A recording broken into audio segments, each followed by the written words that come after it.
Hey everybody, so if you're listening to this, I just wanted to let you know that we're just giving you a bad taste episode because we ended up recording our Father's Day episode for Jokeypants Has Bad Taste because we were just ahead on things. So, unfortunately, we don't have a celebration for the 8 years of Oddcast, but we will have that up next week. It'll be a week late, but we haven't forgotten about it. Just scheduling of episodes kind of conflicted, so stay tuned. Stay odd.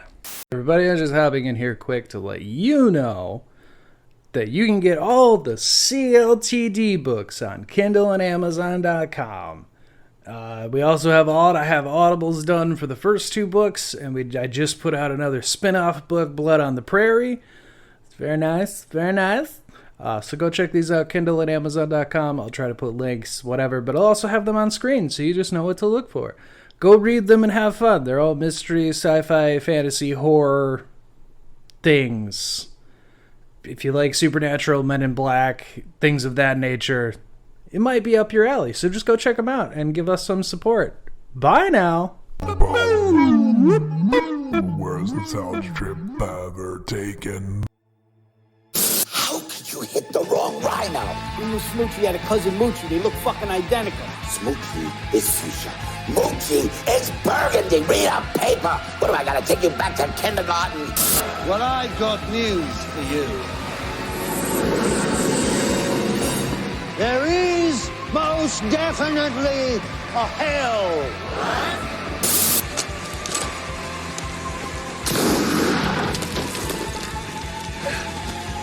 Not anymore. Dreadfully sorry, Mrs. Extra Wide Load. What are you packing in now, huh? About 2 dozen jelly donuts a day, huh? Julian, calm down.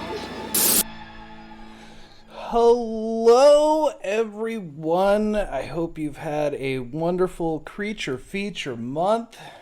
Me and Paul have covered over a bunch of different things and decided we're going to end the month with a joke that Maverick made a while ago about a certain movie. And I thought, why not? And this is your fault.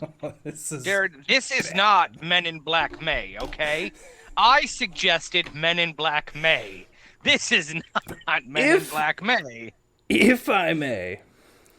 A while ago, I was doing a creature feature episode with Paul about top 10 worst, best, whatever.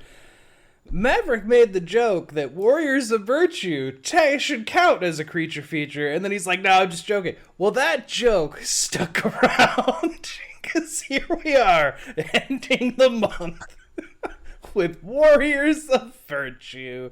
Jokeypants. I didn't come into 2026 just to be pissed off by a fucking movie, yet here we are. Jokeypants, I'm joined by Maverick and on Refney. There's so much to say. I told this on Refney before. I have an emotional support Lego set for when I just black out in pure rage and need a 5-second breather. That is how ready I am. I have not 1, not 2, not 3, but 4 different drinks. I'm staying hydrated with rage. And then there's water. Hydrated. That's so funny. Yeah. Funny.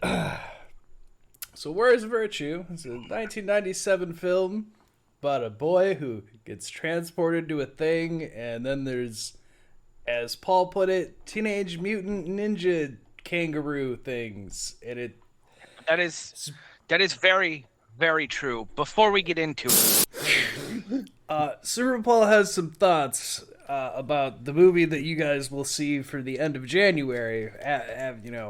But he has some thoughts, and I feel that since he went through the torture of seeing it anyway, I'll let him get in some jabs here. So you'll probably see this the end of January. So hi from the future of that. So you go ahead, Paul. What are your thoughts on Warriors of Virtue? So, due to a total drastic miscommunication on somebody's part, I ended up watching Warriors of Virtue. also known as Teenage Mutant Ninja Kangaroos. And they weren't good kangaroos at that. There's like nothing good about that. One of them movie. didn't talk.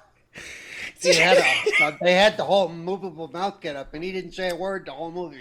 Yeah, the worst part is Maverick did message me beforehand of that's Doug Jones, and he's like, of course Doug Jones is the only one that doesn't fucking talk. Yeah. He just makes a bunch of Power Ranger power moves every time he talks. Oh, that whole movie was frustrating. What did he say? I don't know, but I think he just took out a Zord or something. I don't know what that was.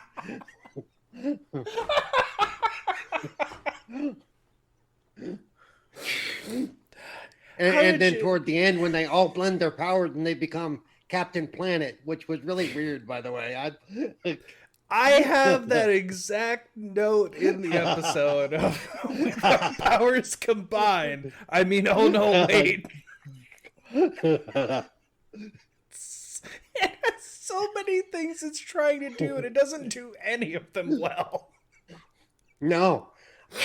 I was excited there was Earth, Wind, and Fire, but no, the music stuck too.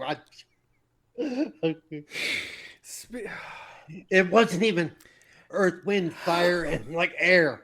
It was Earth, Wind, Fire, and wood. What the fuck? The wind's not even in it. That's the worst part. Wind is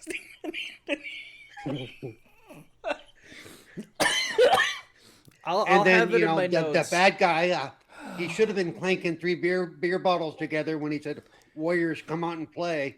I he made that so he literally said that line. He literally said that line. I hate it so much. You're gonna hear all my opinions in the episode, but yeah, man, no, it does too much. It doesn't seem like it does enough with what it does do. It's by the way, there's one bully teenager who deserves to die an ugly death. Okay, I'm just saying, Yeah, he's oh god. And how did you feel that that the bad guy's name was Kimono? Yes, and he wasn't even a good dragon at that. He wasn't really good at that. And again, if you watch him when he's talking, and he's doing all these weird ass hand motions in slow motion almost. And I'm like, I don't know what you're doing, dude. It's like they watched way too many like overdubbed movies from the, old dragon movies or something. And they're, and I think I was like, really? The director said this is a good idea. Really? He's like overacting while also not. Oh yeah, being good at anything he's doing. I didn't understand his character, I think, the most, because I'm like, it feels like you're trying to do a Jim Carrey-esque villain, but you're not doing it very well, and it's just, I don't understand your and there was a whole crap load of overacting on every level of this movie. Much. Yeah, it's just bad. Without getting too deep into it, but yeah. Bad. So if you've never watched this movie, if you have some edibles or something, maybe then. Yeah, that's a maybe. That's a maybe. But if you ever want to know where Kangaroo Jack came from, I think we found it. Yeah, so unfortunately he saw that, not the movie we'll cover, but onward. Oh, and I've got to say, real quick, because I did have this thought while I was watching the whole thing. Yes. Don't trust the Munchkin who would have sided with the flying monkeys. Okay, I'm just. Oh yeah.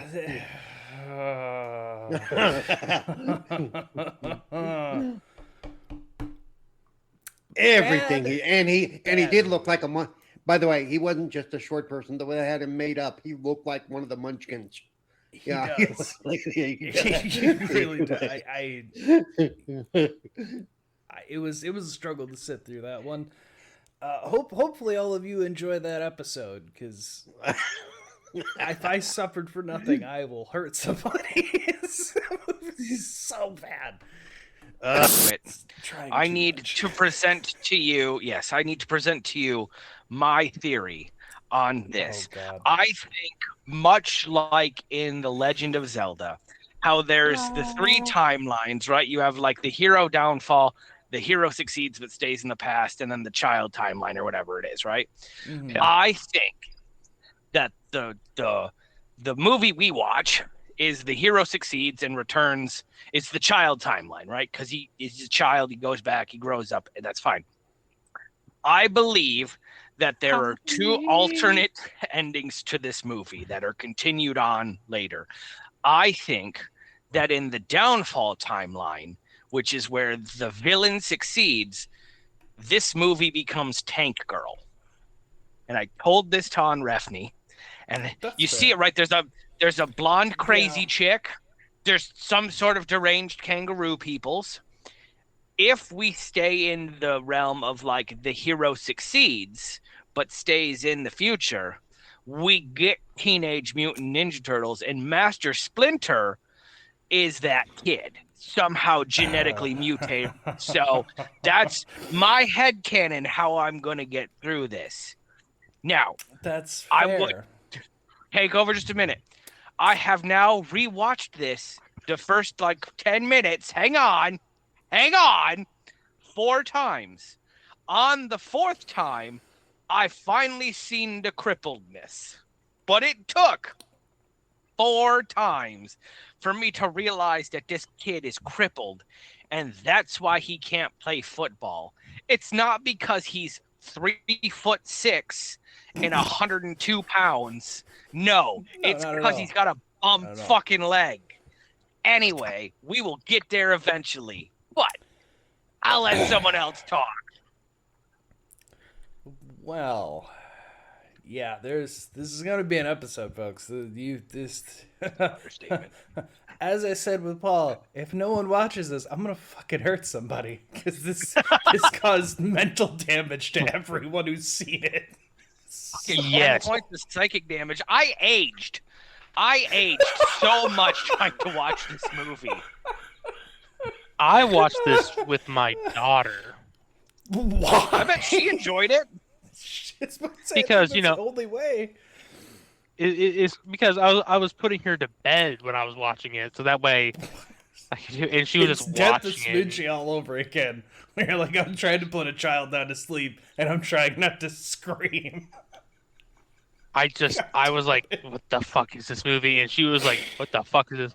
Now, I'm pretty sure that Anthony was the first one to bring up this movie on this podcast forever ago.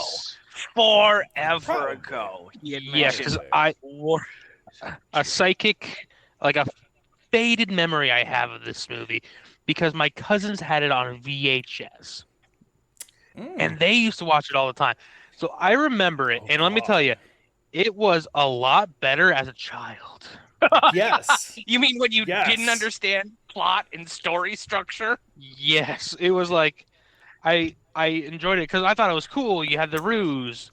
And fucking Rooz. For some reason, my favorite one was the ring. That was my favorite weapon. Yeah. No, just the weapon. I didn't give 2 shits about the Rooz, but I thought fucking fighting with a big metal ring. I'm like, oh, that's fucking cool. I would also like to point out, we're going to be all over the place, and I apologize. Oh, yes. Jared will clip it for TikTok, and that's fine. They all have 10 fingers and thumbs. They could just use ASL. I'm sure Doug Jones knows some sort of ASL, but no, instead I'm just like that means anything to fucking anyone.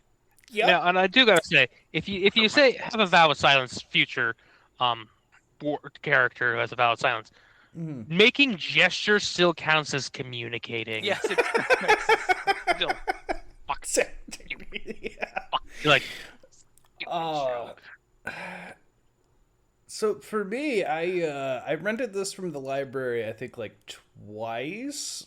And it was because as a child, the back of the box enticed me to see, like, much to the same where it was like kangaroo warriors, and I was like, oh, that's kind of neat.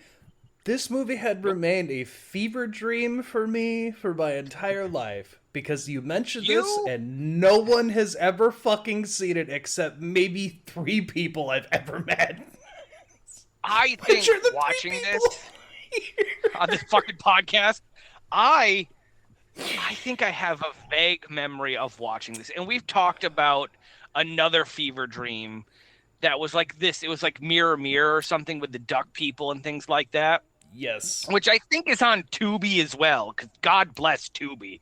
Well, I don't know where I'd fucking be anymore without Tubi. I mean, I can watch Sentai and Warriors of Virtue. And every single Transformers show. Every single Transformers show.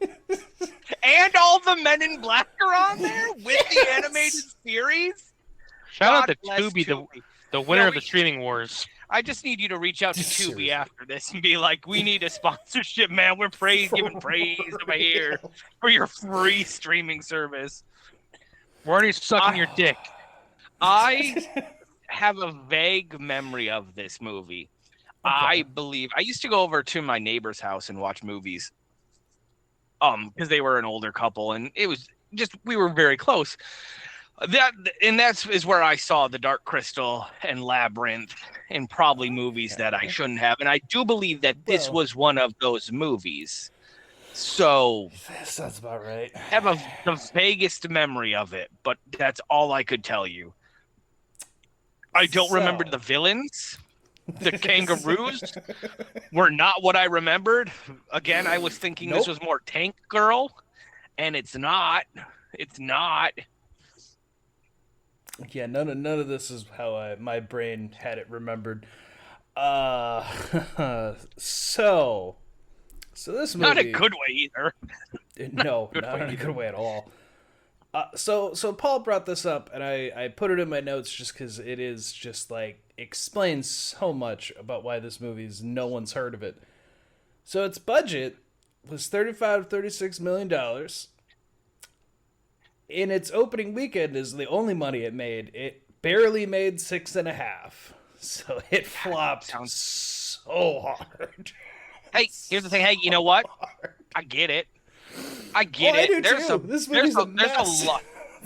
Listen, it is 96 minutes that I can see where they wanted to go. Believe that, but I don't know how. Again, I said this last week. I tried to watch this at 1.5 speed, and you cannot do that because shit just happens. When I did it, I specifically tried switching it back and forth between all this 1.5 and normal. The only time where it worked were the fight scenes because those are slowed down. It's so bad too. If you watch that at 1.5 speed, it actually looks like an actual scene. It's so fucking wild. So I hate this movie. So the director of this movie, my fucking God, was shot and quartered and hanged. So Ronnie Yu is the director to this film. Now, he didn't do any movies anyone would know before this movie, but he did do 2 movies that the horror community knows well, because the year after this came out in 97, in 1998, he did a little movie called Bride of Chucky, and then a few years later, he was pulled on to do Freddy vs. Jason in 2003. Hell yeah. The only Freddy and Jason movie I've ever seen besides Jason X. I've seen the worst too. How the fuck this man went from Warriors of Virtue to then do those is fucking beyond me.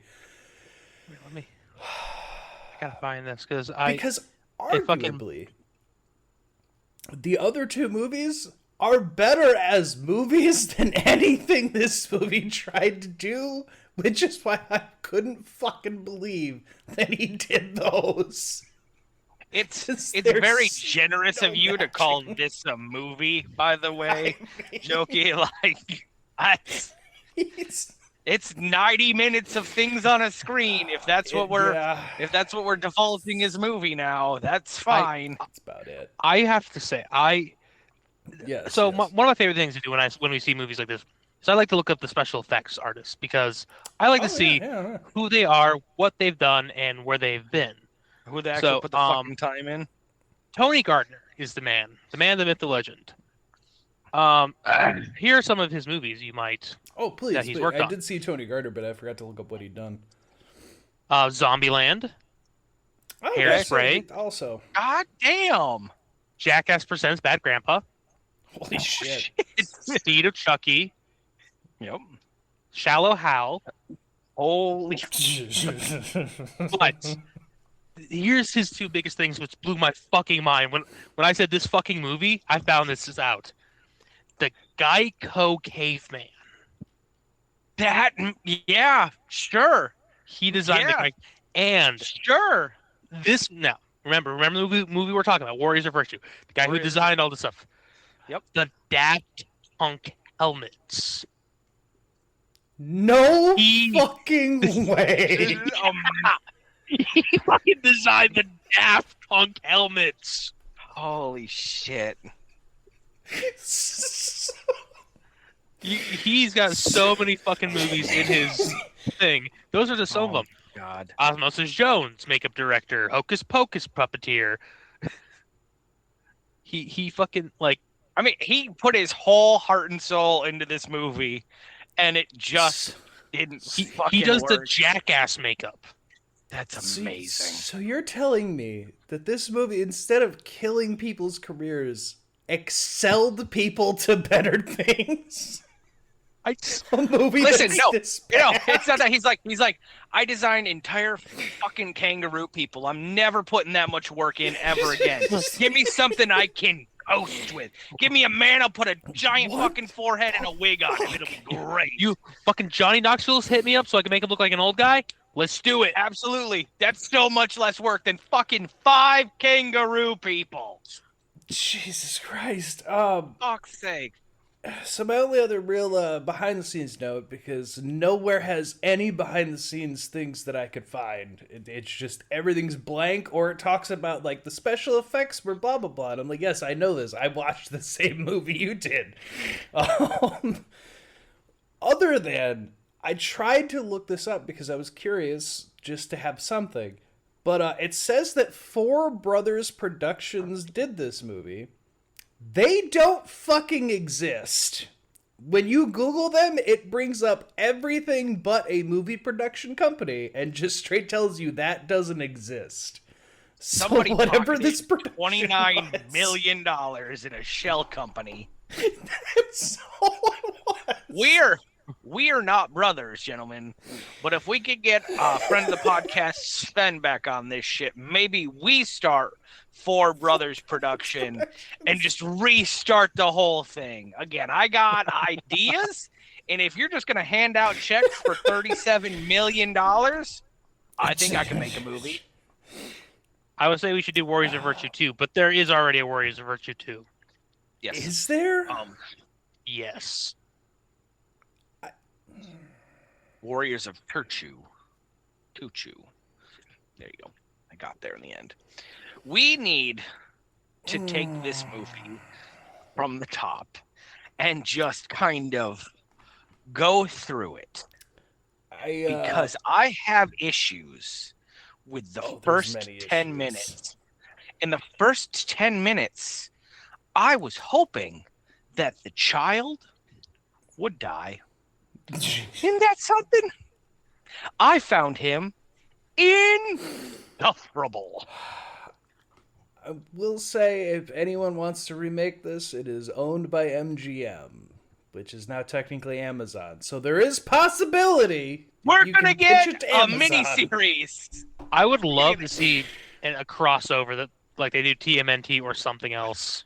Jesus Christ, I don't want to. You know what? Let's get into it. So, yep. The fucking opening to this movie is just, I don't understand this opening at all. because it opens with a voiceover about a world with no warriors and no wars, but then an enemy showed up and he needed them and he had to train warrior. But the scene that they use comes up later in the movie, so like I don't understand what the fuck the point of it was. We gave credit to the makeup guy, not the editors. Okay, making that very clear. Here, I got the scripts. Yes, please. I remember a world with no wars, no warriors. All that has changed. Now I see a dying land and the enemy grows stronger. Is there someone with courage to step forward? But No. I fear for him as I fear for us. Ryan, breakfast is on the table. Can I? Who am I supposed to believe is reading that opening narration? Because to me, it sounds like the villain reading it. Because he goes absolutely crazy. Isn't or it is the it girl? supposed to be? Is it? Oh, it is. I think it's supposed to be Master Chung. No, it's the girl. Now that you say that, it is. It's totally the chick. And that doesn't make It's a any dude goddamn saying that. sense now. No, it's not. It's a woman. Where's my phone? Hang You on, know what? Pretty sure it's I'm- Master I'm- Chung. Hang Over on, to sure. no. Hang on, let me load Tubi real quick. I'm pretty sure it's supposed to be because that's I him in the think scene you're that wrong. they use. Hang on. Hold on. I gotta fucking back up. I swear to God, it's Master Chung. Don't think Then so. again, I could be wrong because I'm trauma. This burned movie's by a this fucking movie. blur. Yes. If I didn't have notes, I don't know if I'd be able to remember anything. I remember everything from this movie. Hang on, the lion's roaring right now, so give me a second. I MGM. mean, it could be her. It's just I assume Master Chung because that's the opening of it is that scene with him when the villain comes It's in. Master Chung. It's Ah. Master Chung. Well, Goddamn. I apologize. I was wrong. It's Master Chung. Then again, I don't know, because it could be the bad guy, because it just sounds vaguely old Chinese. I cannot wait so- till we get to Komodo. He does. It's fucking hate him he's so so far much. away. He's so far away from this too, Anthony. That's the worst part. We are hours Yes. away from him. Anyway, continue with the story. So yeah, well, yeah, we cut from that. It's a hard, jarring cut to just modern day with busy mom who's making breakfast for her son, but he's reading a comic book that apparently is basically the movie we'll see later. He not only is he reading a comic book, he's reading a series of comic books on the shitter. Oh yes, Yep. they straight show you he's taking a big old shit. And I was like, and a metaphor for this movie. The thing that really stuck out to me is the reason why, because the mom talked to the dog and said, "Hey, bring him, make sure he eats his breakfast." And the dog brought him a piece of toast while he's on the shitter. Yeah. Yeah. Yeah. But he has breakfast, and then it's another like hard cut because then we go to the restaurant that he Okay. shows up in a couple times here. I don't know how we got from breakfast to I don't early either. morning Chinese restaurant where they are clearly cooking lunch and dinner, and it's supposed to be before school or at least before a football game. Yeah, I have no idea. This movie just skips ahead, or I don't know. He Anyway, just we're ends up behind. here. This is where we meet a very important character, and where we get right into the '90s racist. We meet Ming. Ming. No last name, Ming. Who Why- is apparently just a cook and lives in this restaurant. Yes. Well, yeah, it's Ming's restaurant. No, It's not Ming, Ming's Mom. restaurant. Ming. It's just It Ming. is That not. is a lie. The mom is later in the racist. It The is- mom's a fucking racist. To be fair, Not Ming. when the mom brings it up and she goes, "Yeah, Ming's restaurant," To be fair, if it was a restaurant, I would also be like, oh, his name's Ming, so it's Ming's restaurant. And then he corrects her with, no, Mom, it's just Ming. Not Ming's, just Ming. And I'm like, Ming. well, to be fair, she's thinking of he's the owner and it's his restaurant. So, I mean, I'm kind of forgiving there. He is But most definitely not the owner. It's the greatest fucking, like, scene of a man making fried rice ever. Oh, I immediately wanted is this cook Chinese overworking? after this. Now, as all three of us worked in food. Michael a little bit more than us, Jared. Yes. Well, me and Jared probably close. Me the least. Yeah. You two more than me. All Correct. the food waste is all I can think about while he's chucking rice That everywhere. was my literal note. I was like, all that food went everywhere but that pan. They are I need not to let there you anymore. guys know that beginning of the new year, trying to do a resolution, not trying to eat out as much and spend money at work on lunch. And so, like, I've been packing my lunch.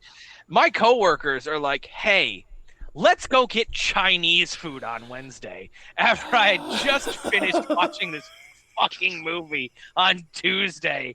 And I'm like, yeah, all right, I guess. Sure, It's why the not? best fucking movie. It's the best fucking scene in the whole movie. The restaurant, which is, again, it's like a warehouse, so I don't understand. Like, there's stairs going either. It's so I don't bad. understand the layout of this kitchen. The moment the health department walks in that and says, like, there's a man sleeping above your kitchen? What do you mean?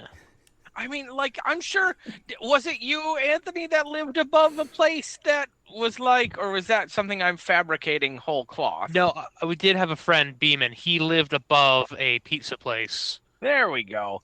I thought there was something like that. He also he was also the delivery boy, so it's not unheard of, but like, but this it was a man separate just has- room. Not in Yeah, that. this There was man a just ceiling and floor. It's a stairwell with a catwalk to a door to a kitchenette and a bathroom in his bedroom. Like, this was clearly an off-air warehouse. He's shitting 20 feet from the food. Yes. The shit pipes going right above the food. It's so fucking bad. But so Ming meets with Ryan there, and they're talking about whatever the fuck, about his worries, whatever. But they get into a discussion about that there's this ancient warriors. God, do I have notes of this conversation? Because I fucking could. I had to rewind to get these.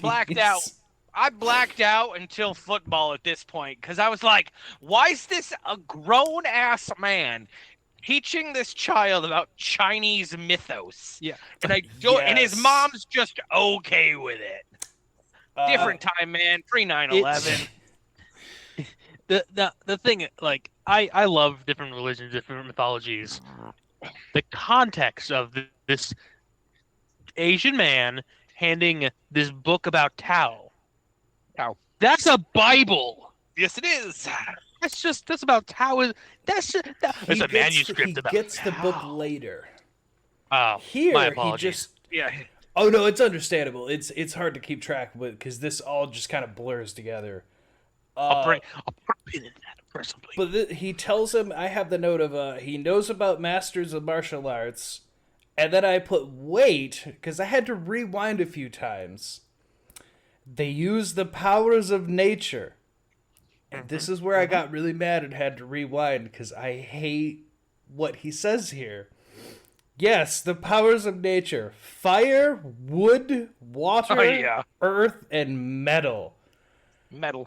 And I kept rewinding, and I'm like, where's wind? Where's, like, air? That should be, like, a That was basic the one that pissed me in off, there. too. And I'm like, nope, that's just not even included. We put metal in there. But no wind, no air, and earth and wood are separate. Earth and wood are separate. And then the kid asks him, are they real?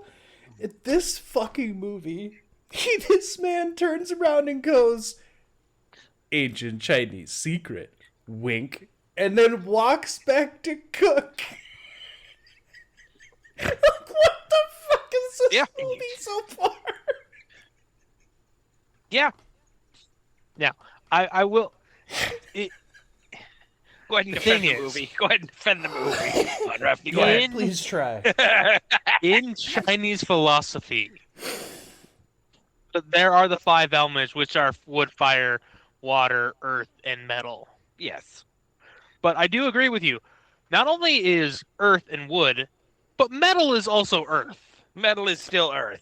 So there's earth, fire, water. Yes, that's why I was just like, what? But don't worry, because they do absolutely nothing else here, because that is what it cuts to American football with country music to let yeah. you know it's America. I swear to God, I Such a thought hard fucking cut. Country Roads was going to start playing. I swear to God. And it didn't, thank God. But, like, I was like, what the fuck is going on? Well, for baby's first isekai, they really need to make sure that you know that he is in America, not in China. Right. How long you been holding on to that one? So long. Holy shit, that was dumb. But yes. So Ryan has. I also don't understand his hang on. crippleness. I don't get Hang on. Have we discovered yet that he is in fact crippled? Because This is at where this you point, know you get it. 3 times through, is it? Because it sure fucking wasn't the first 3 times I watched the goddamn movie. So, it does not happen until the next scene. They don't explain why he's not playing football, but it is shown in the next scene. We'll talk about it when they're doing their little walk. Okay. Well, I was about to say, because like they show, like they kind of they allude that he doesn't play whatever, but they just basically show you he's a towel boy, that he's the loser.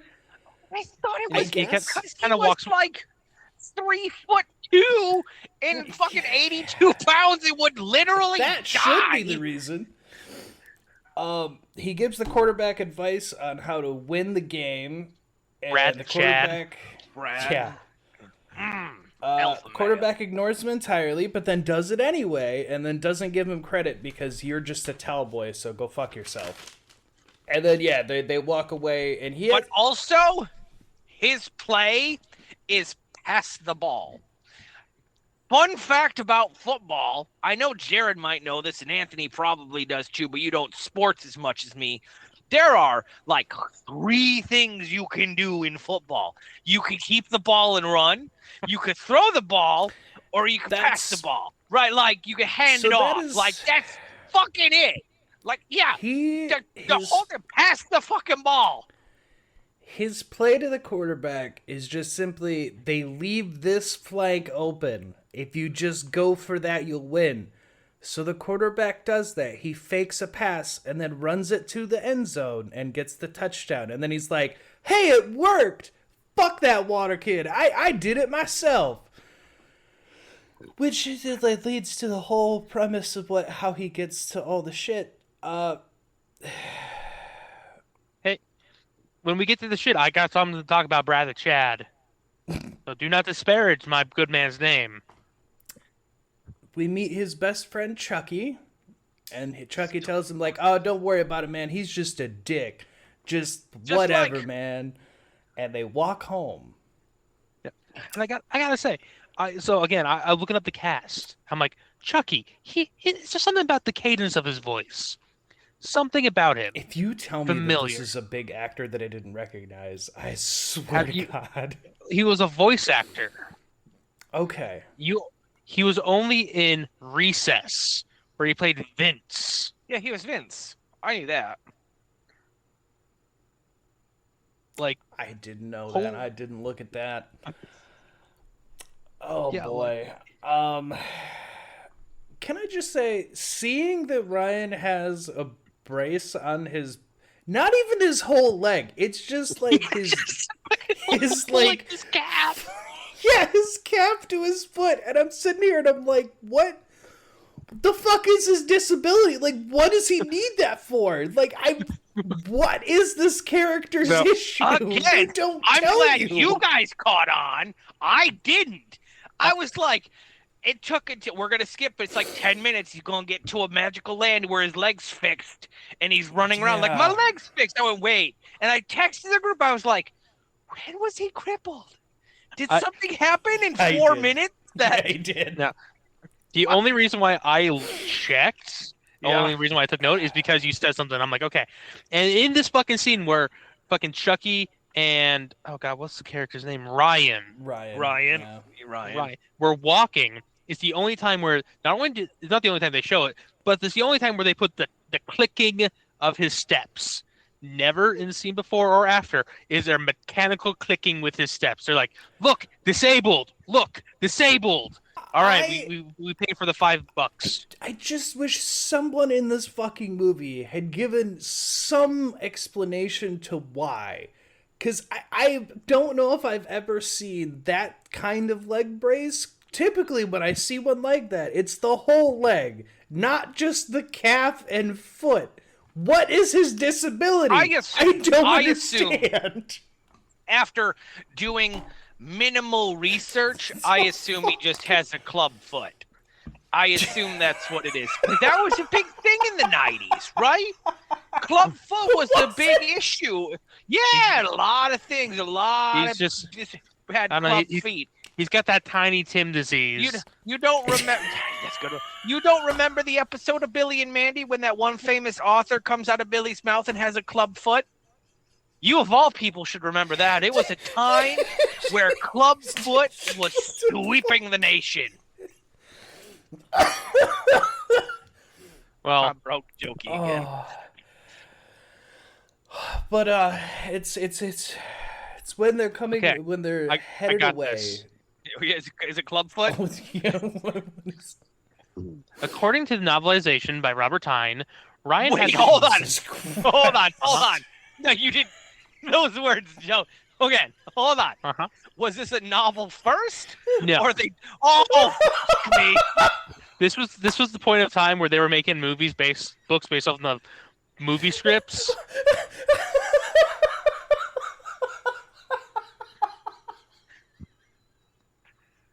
Okay. Now I want to find this book. Please go on.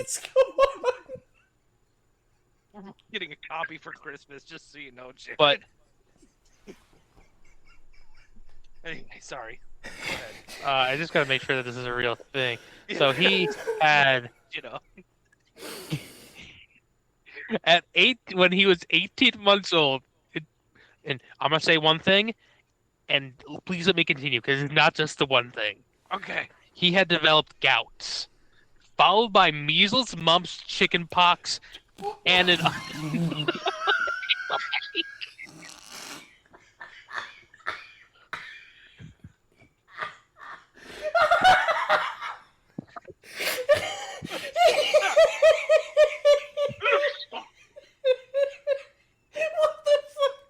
the fuck was that sentence?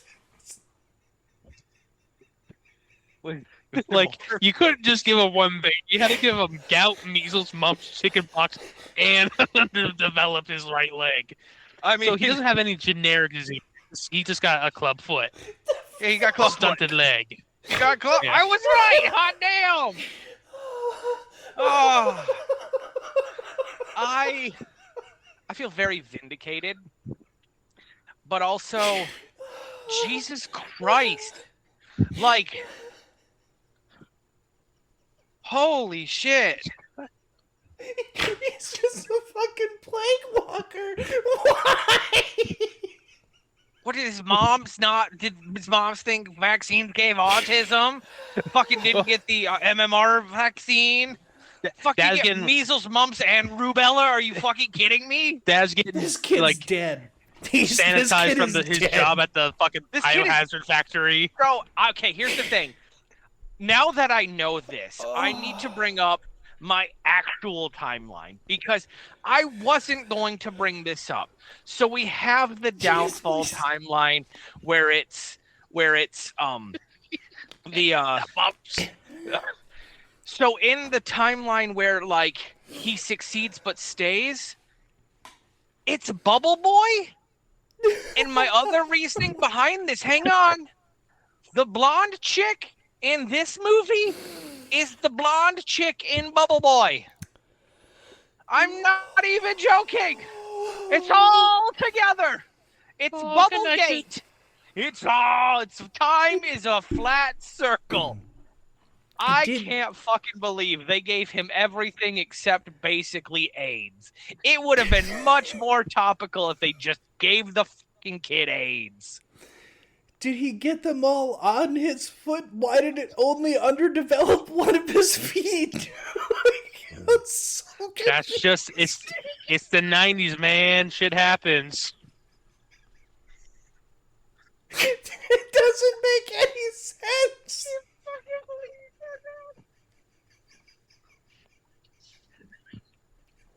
God, we're like 20 minutes into the movie. We're 10 minutes into the fucking thing. Oh. It's okay. Nothing happens the second half of this movie. It really is all the build-up. It doesn't. Oh my God, Jesus fucking Christ, Aaron. Like, like, is that the only thing that underdeveloped? I don't understand. I'm quickly Googling. Would getting MMR cause stunted foot growth? Fuck. So, so Brian and Chucky walk home. They get, and it is the most 90 black kid walk home too. Like, it really is. My God, I don't know how to describe this for people who didn't grow up in the 90s and couldn't and don't know what I'm talking about. It's gonna sound really racist what I'm about to say, and I promise you it is not. But he had the black hats. He did have the black hat. He 100% had the black kid hat. That is 100% accurate, sir. Like, it means absolutely nothing, again, to anyone bored after the year 2000. I'll put a screenshot of him right when you say that. But it's straight up, it's just the hat that black kids wore in the 90s.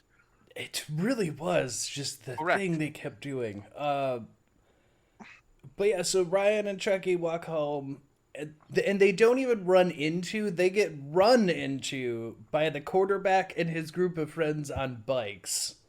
Cronies. Jesus Christ. And Chucky, rightfully, as a good friend, calls him out for like, hey, my best friend here gave you that play and you never gave him any credit, but he helped you win the game. The least you could do is say thanks. What? Which is a mistake. It's fucking great, because this makes Chad and his goons just turn around and be like, what did you say? Yeah. But don't worry, because scratch. Because the quarterback acts nice and invites them to the party that they're having later. Whoever made the script forgot that he said it was a party, because that's not what happens at all. Honestly, I was expecting like Happy Gilmore. So was I. Yeah, something along those lines. Nope. You know, stand out in the fucking thing and the sprinklers turn on. Yep. So Chucky, again, making the good call of they're basically telling them they're full of shit. Like they're not actually being nice. But Ryan, being the main character that he is, goes, nah, they're totally being nice. We're finally going to fit in. It'll be fine. And then they decide they're just going to show up anyway, even though they definitely just should not have. Yes. Yeah. This is where the mom sends him to the restaurant, because the mom sells houses. Yes, the mom. This mom dinner made me so upset, because they're just, God damn it. How do you burn microwave lasagna? First of all, she gives him a microwave dinner lasagna that when he's picking at it, I'm like, that looks fine. It's got like maybe one burn spot on it, but like it looks fine. What the fuck are they talking about? She ruined it. Notoriously made of layers that you can peel off if they're burned. I'm talking about this through experience, being a fat ass. Like, I burnt my lasagna. Let me peel off the first layer of cheese and eat everything underneath. If it was like the plastic like crumpled in and it's burnt, I'd be like, okay, yeah, she's terrible. It looks like normal fucking lasagna, but he's like, ew, you ruined it. Also, it hurt me so much. Why didn't Ming give him food at the Chinese doesn't restaurant warehouse? Well, this is before he goes back to Ming's. I mean, But he goes back to Ming's here, and he doesn't. What is with man? What is with the 80s and 90s with having children just having their best friend being an adult that it shouldn't be? Unrelated adult man. Yeah. But yeah, he gets money and goes and gets sent back to Ming to his restaurant, and then she's like, "Go get food for yourself," which he doesn't do. He does not eat anything, so it's He gets a never Bible. eats anything. And this is the scene. The only other scene I fucking remembered was this scene of the talking about the towel. The chrysalis. The cocoon. Oh, My bad, the cocoon. So you don't even fucking remember the whole bird. kitchen conversation. And what I was also- like, why is that shit? Why's he got Mothra? Why is there shit in a can in a jar? In a jar. My pipes are stuck. I didn't want to clog the toilets. Christ. Would have been a health hazard if I would have went, so I saved it here. Speaking of The sixth fucking element. health hazard. Let Anthony finish his thought about the cocoon, please. So this was the only thing I remember, and I thought, rightfully so, that this was his teacher telling him about the whole story. But so I was waiting for this teacher character throughout the whole beginning. I'm like, all right, where's the teacher? When's he gonna learn? When's he gonna learn about the being on the right path? And he's like, I saw it. I'm like, why? Yeah. They have Mothra's cocoon just in a jar, Which I do want to give. waiting for Godzilla. Yeah, I do want to give props because cocoons only make moths. Chrysalises make butterflies. That's Correct. the rule. So the fact that he did say moth, I was like, good job. He was correct. Speaking of health hazards, though, he just shows up in the kitchen, and then So fucking dumb, man. gets I in just don't everyone's know. way. Everyone rightfully gets pissed off at Ryan for being in the fucking way in a busy ass kitchen. But Probably a then dinner his- rush. Yes. But then Ming, instead of just like getting him out of the way, is an even bigger dick because he throws a tomato onto the middle of the floor so that the guy who yelled at Ryan trips and falls, and then he gets to pull off special moves and catches all the plates like it's fucking Spider-Man. And everybody, very good. Be careful. And even Ryan's like, oh my god, yeah. And I'm just like, you're a fucking Then asshole. Ming says like, there was careful no where you reason walk. to do that. yeah, this kid, You're just right? a Like Jared dick. said, is being in the way, being an asshole. Like, if I was working in a restaurant and some random kid popped up, I wouldn't know it was the fucking owners, the shit goblet, the shit keeper of the Yes. Quasimodo shit The up shit there. pipes. The Yeah, shit the shit- pipes. Yeah, The shit it pipes. was his best friend apparently. I'd be like, who the fuck are you? This is a fucking kitchen. There's fire and Yes. knives and people walking around with hot shit. Leave. And then I fall on my ass, and the owner's like, careful where you're walking, man. I'd be like, I'm not in the wrong here. No, he wasn't. None of them are in the wrong. They're just because then they stop to have a full-on fucking conversation in the middle of the walkway while everyone tries to move around them, and I'm like, God, I hate you. I hate you so much. We've been recording for 30 minutes, and we're not even to fucking Tao yet. We're still bitching about the Chinese warehouse. That's how bad this movie is. Like, Well, the only thing, this is the only plot. yeah, it's true. Yeah, I mean, everything else just kind of happens. There's drama. Yeah, exactly. This is plot. Everything else just happens. This is like, yes, we're doing this, we're doing this, and the next one it goes like A, B, C, D, E, F. Yes. But yeah, this is where you get the cocoon, you get the story, which my note on that was, I'm not sure that's how moths work, because he goes, it couldn't get out, so I helped it out, and then it flew away, but then dropped dead because I helped it. And I'm just like, I don't think that's how moths work. Like, I don't think fun fact, you had any effect. There are silk moths that have been specifically bred to not be able to break out of their cocoon because the cocoon is too strong. So they have to be helped out. Yep. You don't kill Also, moths by opening them up too, like right on, maybe too early. But that also, early. But it was Also, already opening it, what's so no, the not moral? too early. What's the moral here? That According, helping is bad? yeah, according to Ming, it is that everyone has a struggle and path they must go on, and you must figure it out yourself, because if someone else helps you, you'll never learn.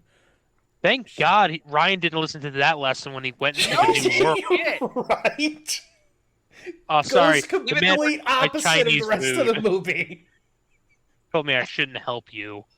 There's an ancient Chinese proverb says that "fuck you," and you're just gonna have to believe me on that one, because don't help a kangaroo who murdered some chick's brother. Apparently, I don't fucking know. Don't. Forgiveness is weakness. I don't know. This is where he gives him the Book of Tao, and then he's like, "This will help you as it So helped me." Stupid. I wanted him to open the book then to set precedents for the future, because that would be a good plot point, right? Yeah. Like, oh, look, the been. book is now empty. Why is the book empty now? Right? Because here's the thing. We're been. going to get to a point later where we find the book is empty. And the only reason that this motherfucker's still alive is because he's the only one that can read the book that's empty. Would have been so much better. So much better intrigue. I wanted to talk about this later. I thought the funniest joke would have been that when Komodo opened the book, it was just written in English and he couldn't read just I English. wanted that too. I wanted that it so fucking bad. You're like, what are these strange scripts? No. But anyway, it's water plant. Yeah, let's get to the party. this fucking thing pissed me off so fucking much. This particular part. Yes, I have notes here of things that really just irked me. Because it cuts to night. Really Chucky and tickled his Ryan pickle. go to the thing. They get met by the cool kids. Now, here's the thing. They open a door and go into, I guess, water treatment sewer thing, whatever. Here's the thing that pisses me off here. They're on fucking train tracks. There were no fucking train tracks outside that tunnel, so why the fuck it is suddenly like a subway tunnel is beyond me here. I need you to understand that we had one location that was a wastewater treatment train bus derailment public works area, and we had to use it. The thing is, as well, like, I don't know if you guys realize, but Brad the Chad broke the lock. Yeah. If he's been here before, how many locks has this man broken?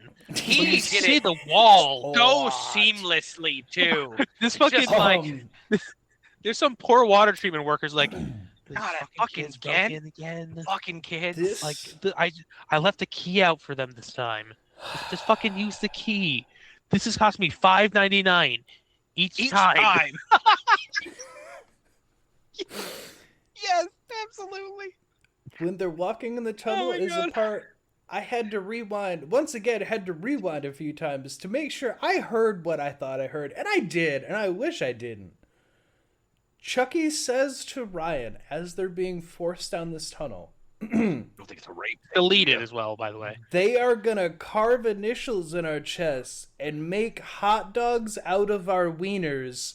And he shakes the flashlight like a wiener. And I went, the fuck did he just say? Then you missed the thing where it's like, hot dogs with meatballs. Yes! What? Yes! Like, what is this? He says they're gonna castrate them. Yes! I had to rewind it 3 times. I was like, why is that a I'm gonna have a lie? stroke, guys. gonna have a fucking stroke. I don't. The fuck do you? I didn't Props hear to Chucky. that. Yeah, smart thinking. he These are almost high whispers schoolers. it. Holy shit balls! But they get taken to a sewer grate, and they take a manhole off, and they go down a hole, and they're just in a sewer water treatment now. It's just such a hard cut of places. Yeah, again, down a set of stairs. As someone who's been to a water treatment plant, that is not how they operate. It is not You even don't just dump remotely pure close. sewage into a tank. Wait, so they don't just have a random hole in the concrete that is somehow a whirlpool that no one That is a shoots whirlpool. water? No, that shit is filtering. If that kid actually fell in there, he would fall probably about like 20, like 3 feet probably before he runs into a filter. Yep, the first one. But yeah, they go to this whirlpool, and the quarterback gives Ryan a can of spray paint, tells him he has to walk across this rickety fucking pipe and tag the wall if he wants to be part of the cool kids. A part of the cool kids club. And now, this is where I want to talk about Brad the Chad. Brad the Chad, Please do. absolutely. Please do. This guy, he's a lot of things. He's an asshole. He's a jerk. He takes is. advantage of a disabled kid. He does. Not a hypocrite. Not a hypocrite. He does, And- in fact, cross the whirlpool himself. Across the whirlpool. He did thank, I keep forgetting fucking Ryan's name. Yeah, Ryan. He does thank Ryan for the plan in front of his friends. He does show up to the water treatment plant. Yep. And he's like, so he's a lot of things. Hypocrite he is not. He has never once lied to this boy. So If Ryan wasn't a cripple, he probably would have been able to eat cross easy. Yes. But the quarterback there, he points to a pipe in the wall, and he's like, "You better hurry, because they dump water down here. You never know when it's gonna come down." It's in 20 seconds later. Imagine if he was pointing at that, like, you better be careful, because they kill the water kid. comes down. Brian gets pushed into the whirlpool, and I hate the reactions here.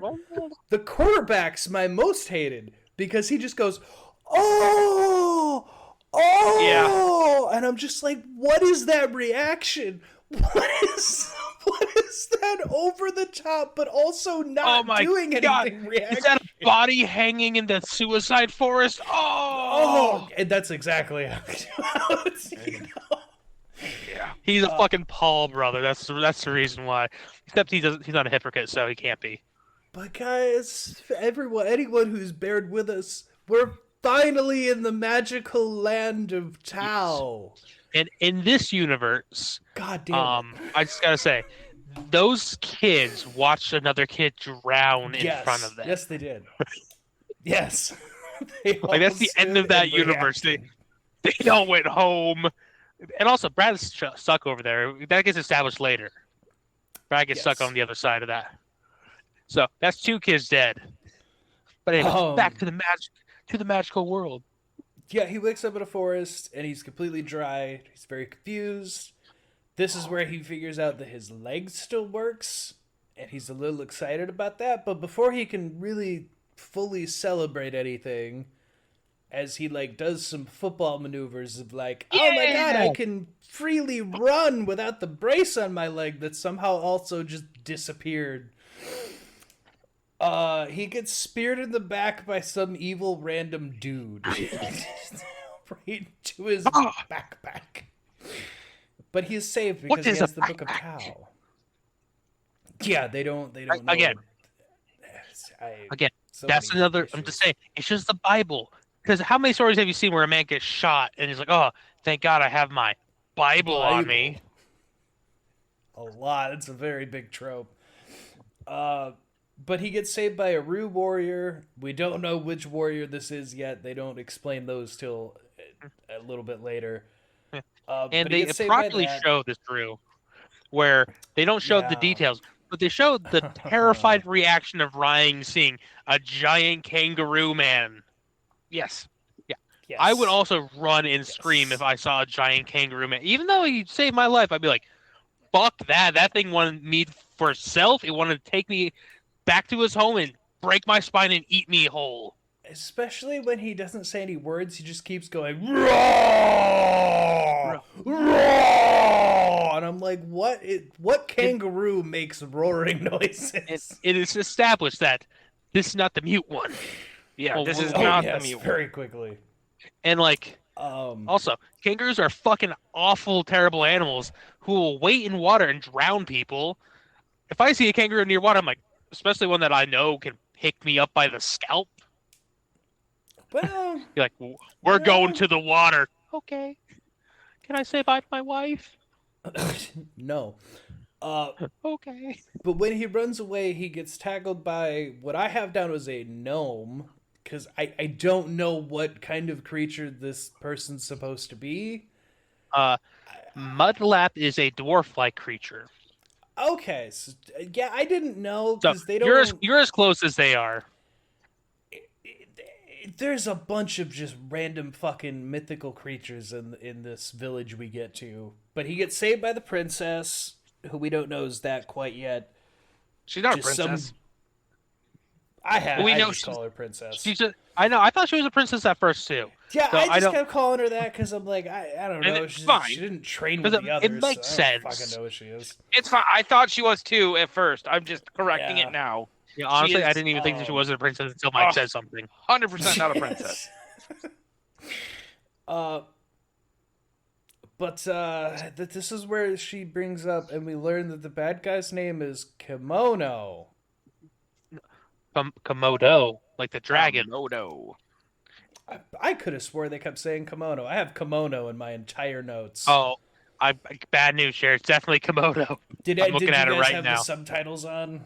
Because I swear to God they said Komodo, but I could be wrong because I looked it up on IMDb. It is Komodo. I want to talk about Komodo real quick because first off, my favorite part of the whole movie. Absolutely. Choose the scenery. Shout out to Angus McFadden. I have a lot of issues who's with him. the actor. Jared, you have seen Angus McFadden before. Have I? Have you ever seen Saw 3 with slow ass motherfucking Jeff?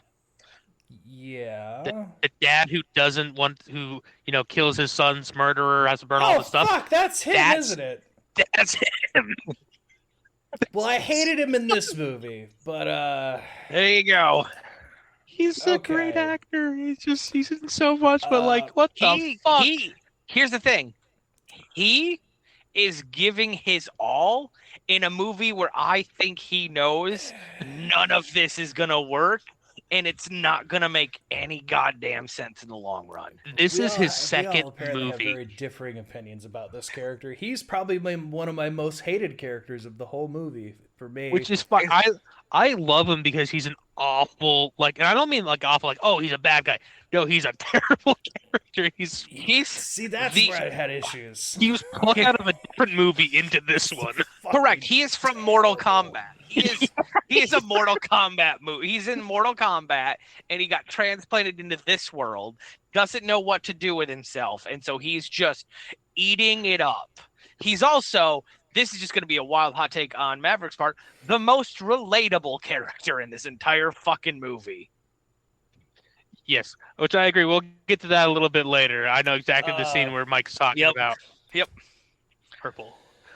Oh my god. We get quick expositions. The girl's name is Alicia, and that they are in Tao. They are in Tao. And then she drops warriors. Yeah, Mike, go ahead and say what you told me. I don't want to steal any of your thunder about what she says. The Rooz? That's supposed to mean anything to anyone? The Rooz! She says it so passive-aggressive enthusiastically that it's what the fuck is a Rooz? Also, there are multiple creatures in this world, and the master chose only the Rooz? It's like Kung Fu Panda before Kung Fu Panda, where the pandas were the masters of Chi, and this was fucking kangaroos. I have something I actually, you know what? I'll save it for when we actually get the warriors. There is a thing that was shown about this movie that is not fucking used. I will bring it up when we get there. And it has to do with the Rooz. Jared. The Rooz. The Rooz. But this is where the where Maverick's comment about Chinese racist really started to stick with me. Oh, when, it just fucking really pours it on. Yes, the Honorable Master Chung. And I was like, you couldn't think of any other name. There was no name you could they couldn't use Chi because Chi is part of Tao. One of the and they can't. Yeah, and they can't. Fucking. And they already used Ming. They already used Rooz Ming. names are even worse. Huang folks. would have pushed me over the top if it was Master Huang. Don't worry, I got the Rooz names if you don't have them. Oh, I don't have them, I but have I their know descriptions written down. Oh, good. I can't wait. But yeah, Ryan brings up he has the book. She brings up it's the manuscript of legend, and that manuscript they need that of book. legend. They keep fucking calling it the manuscript of legend too. Yes, and I'm just like, I don't fucking care about this stupid fucking book. But then we get to meet Komodo himself. And my note about him was it was almost as if Rita had a child with Tim Curry, but it didn't quite develop right. And we just got Komodo. I can see that. I see that. The thing I love about Komodo is at first he is played very serious. He is a threat. He really fucking is. His person failed him. He's like, hey, I understand. Don't be afraid. Because you can't be afraid when you're dead, and fucking murks him. He's got psychic powers where he can just flick a finger and move shit. Can we come back to the psychic powers in a little while? We're going to put a pin in the psychic powers. The power to move anything from any distance away. Yeah, he's got psychic powers. Don't be afraid. I want to take away your terror. There is nothing to fear, because nothing dies. Listen. Life is but a dream flowing into another dream.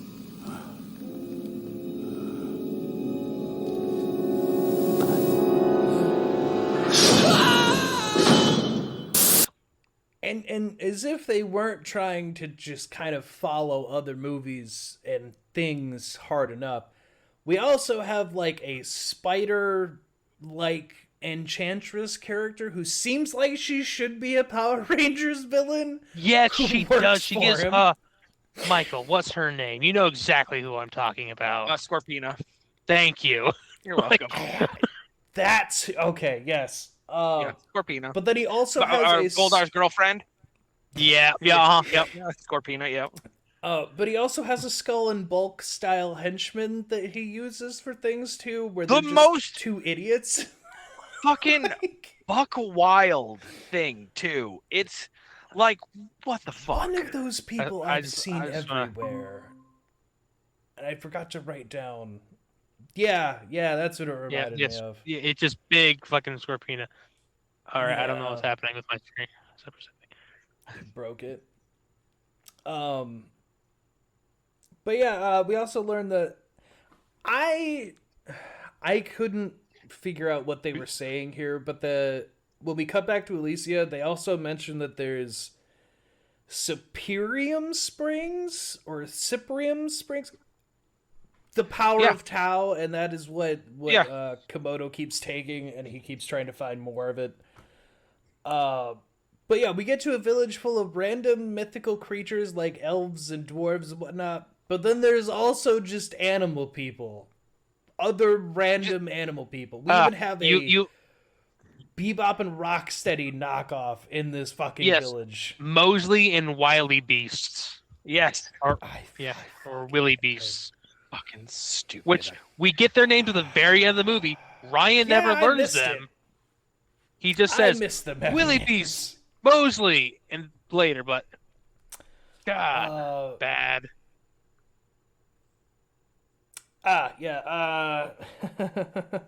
He meets Master Chung, and they skip over needing the book.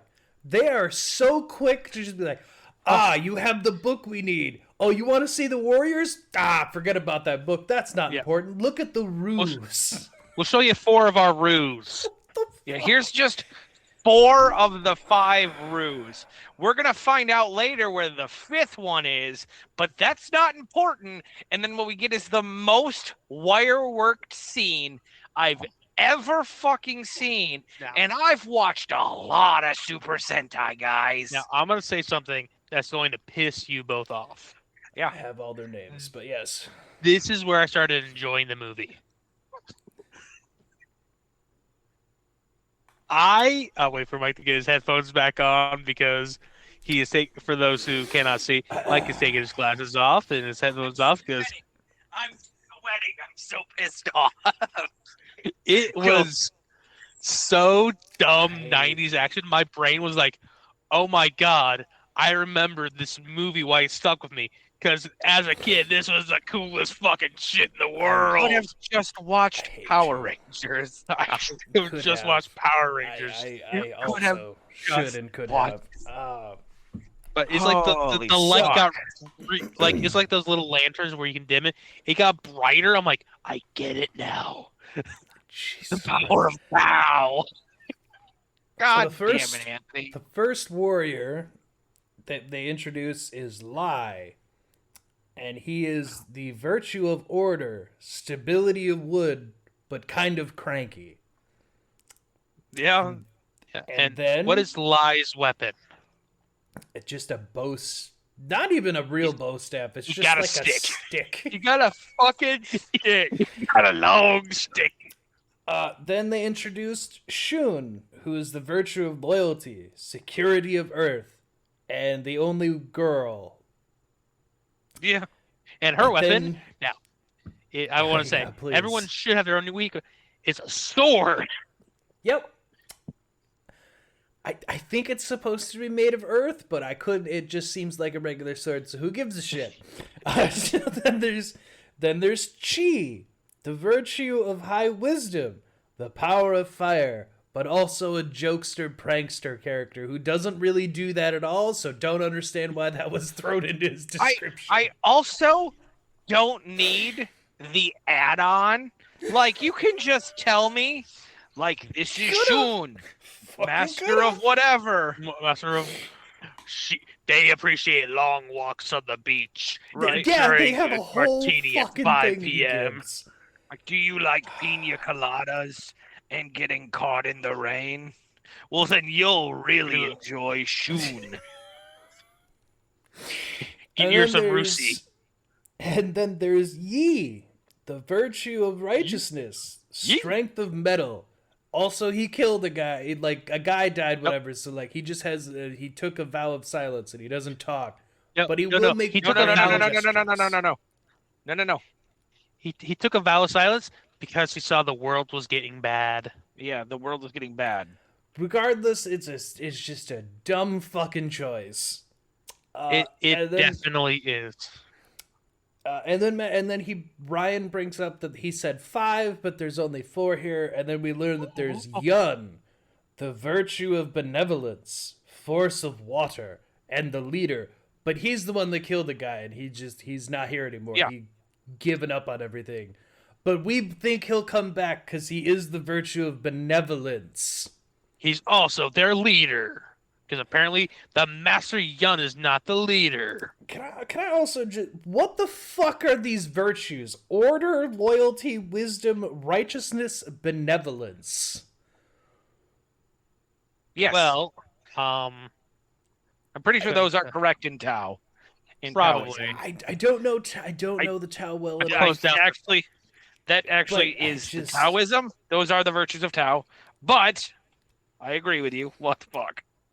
I don't understand any of these characters, but yeah, that's all the Rooz, and yeah, they all have a fucking exposition to them of explaining them for some godforsaken fucking reason. I didn't need any of it. It just took up precious time.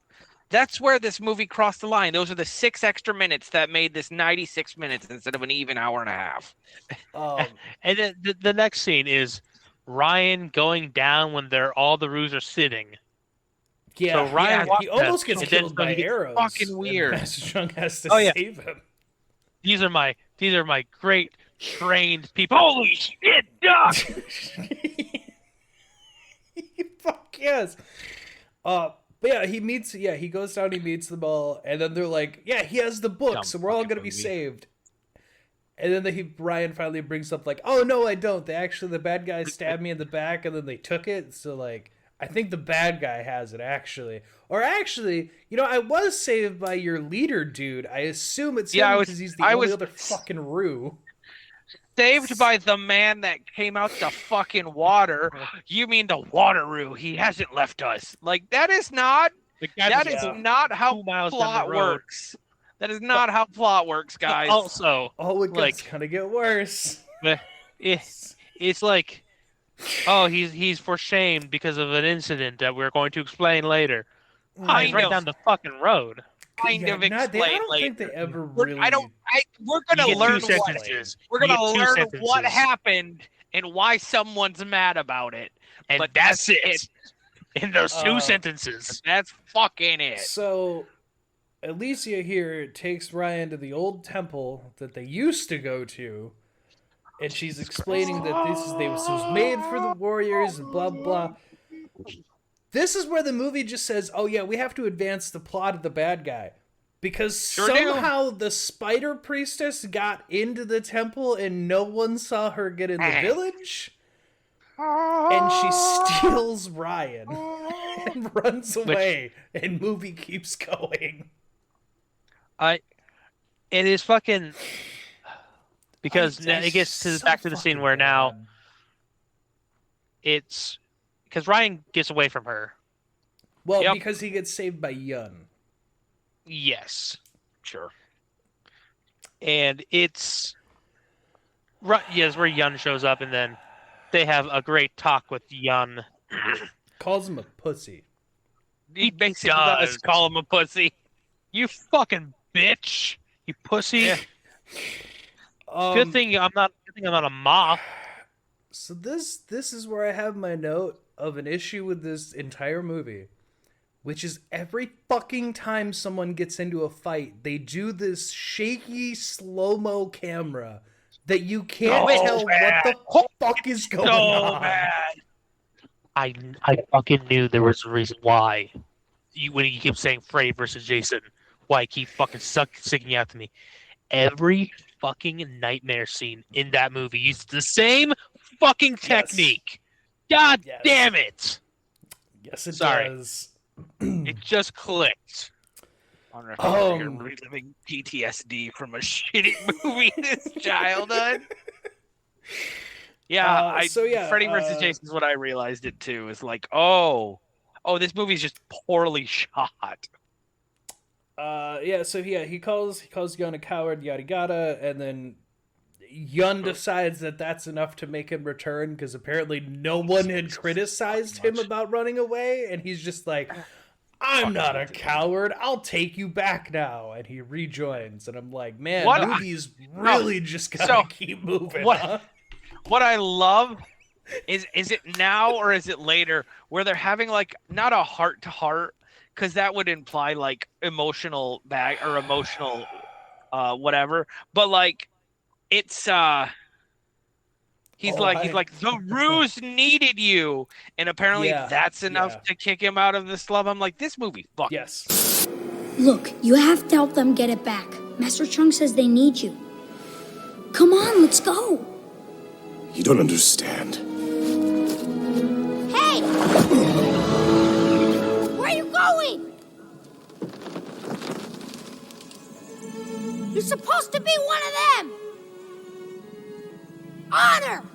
Integrity, remember? You can't run away forever. No wonder they gave up on you. Whip!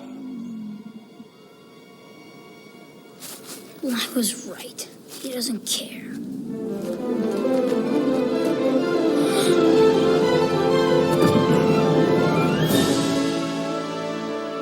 Let's go. Cool. This movie's the fucking worst. They, at that time, in fact, did not need him. Also, oh my God, we got to get going forward because shit's got to happen because I have so many issues. Oh, yeah. So, the next scene is they're all chilling, and Ryan's... Go ahead. Before they even do that, we cut back to Komodo, and I have the note here because it is so fucking jarring. Because there's a random ape person in chains going, and then it cuts over to Komodo, and I just went, what was that cut? It went from the rude jumping with Ryan to just random screaming ape person to then pan over to Komodo. And I'm like, and this is where I fell in love with Komodo. Right here, this scene.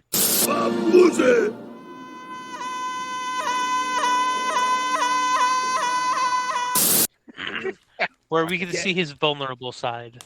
Yeah. He's laying down and he's talking about that they need the book.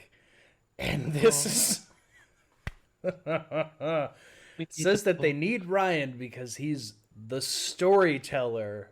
And they need him to read the book so they could go and invade this other realm that he came from. And I went, Mortal Kombat. Yes. No, we're also stealing 100%. Mortal Kombat straight up. Mortal Kombat. That's why I made that joke 20 minutes ago. And then my favorite line where he shoos away his general. And then I fucking laughed. He was like, so wait. Do I look good in purple? Yeah, does purple suit me? Well, yes, my lord, it does. You are dismissed. Thank you.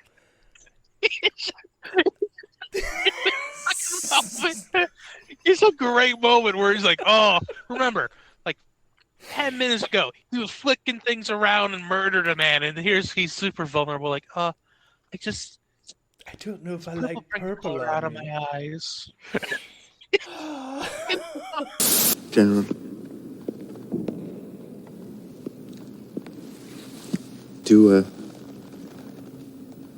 Does purple suit me? Very much, my lord. Then you are dismissed. Correct. This is my second favorite scene of the movie. That after that they immediately cut back to Ryan with all the ruse and them being like, "Oh, Yun, you're back," and then they start making a plan to how to get the book back. Jesus fucking Christ! It's just like, well, we can't have Ryan go because he needs to stay safe, so he needs to stay here. But three of us, we could easily sneak in and get that book. Yeah, which giant ass kangaroos. No. Also, you should not send most of your warriors for a stealth mission. That's true. That's so true. Yeah. Kind of becomes a problem in the later part of this movie. And 2 at most. And I would have gotten them killed because I would have sent 2 that could talk. Now, folks, you may be thinking, is it really this jarring with how it bounces back and forth? Yes. Yes, it is. Because then we see Alicia hears them, and she drops a bunch of fruit and runs away. And then it hard cuts back to Komodo, where we learn that Alicia apparently is evil now. Apparently she was an evil spy the whole time, and they just were like, fuck it, she needs to have some kind of character arc, because we're not doing anything with her. Also, in this scene, she's wearing purple, and it's fucking I didn't even realize that. It's so fucking good that he asks if he looks good in purple, and the next scene, she is in purple. All purple. It's fucking fantastic, because this is the she doesn't change again. She's in purple the rest of the fucking... It's so fucking... He's under... And for... this led me to my biggest question. What's in the cup? What's in the flask? Well, why is there a flask? Medicine. Which I think is... I think it's the fountain, the power of Tao that they've been life taking. Spring. The life spring. Because he takes it as well, and everyone seems addicted to it, but they don't really explain anything about that. So understandable how you'd be like, what is in it? Yeah, They don't what really threw explain me off shit. is he throws it to the general and says, "Drink it," and the general's like, "I don't wanna." So I'm like, "What is it? Is it alcohol? Like, does it hurt his tummy?" Yeah, they don't. You're just left to assume because they don't tell you shit. But yeah, Alicia talks about that she has Ryan under her spell, and that the Rooz are going to come to steal the book, so they have to be prepared. Jesus fucking Christ. Then we come back. Back to the fucking village again. Ryan's sleeping, and he's being watched by fucking knockoff Bebop Rocksteady. And it also... The Rhino Wildebeest person, they speak fucking gibberish in most of this movie. Like, hands down, they just... And I'm like, what are they even... What the fuck language are they even son speaking? Of a bitch, what did you just call me? It's like... And I wish I was kidding, but that literally at a later point in the movie, that is the kind of gibberish they say and then just know what to do. Yep. Like, yeah. Like the minions. But the dwarvish person comes back. Well, yeah. Well, Ryan finds a magical item that calls to him underneath the bed he's sleeping on. Yeah, some kind of crystal sword, which also doesn't make sense for the character that belongs. I didn't fucking sword. Is that where that came from? I must have blacked out because it came in when like the Roo grabbed it, and I was like, "The fuck did the sword come from?" It's right there because Mudlap says, "Don't touch it. That's Yun's sword." Not even Yun touches that now. Yeah. And when it does show later, it is not a sword. It is a baton. Yeah, it is too thick. It is 3-dimensional. Yeah, it's a club. But he tricks Ryan into sneaking out because he tells him that he stole the book, but he hid it where only he can find it. Ryan has to come with him, and of course that was a fucking trap. So he just immediately gets caught up again. I have the book. I'm not gonna spring it to you. You have to come to me. No, I'm gonna talk to the Rooz, and we're gonna cut you in twain. What the fuck are you talking about? But he gets taken by the general, but then saved by Master Chung, who just somehow knows that Ryan's in trouble because the power of Tao.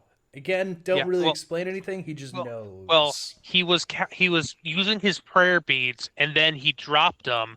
So clearly, something wrong is going on. He's not just a man; he's a man with magical beads.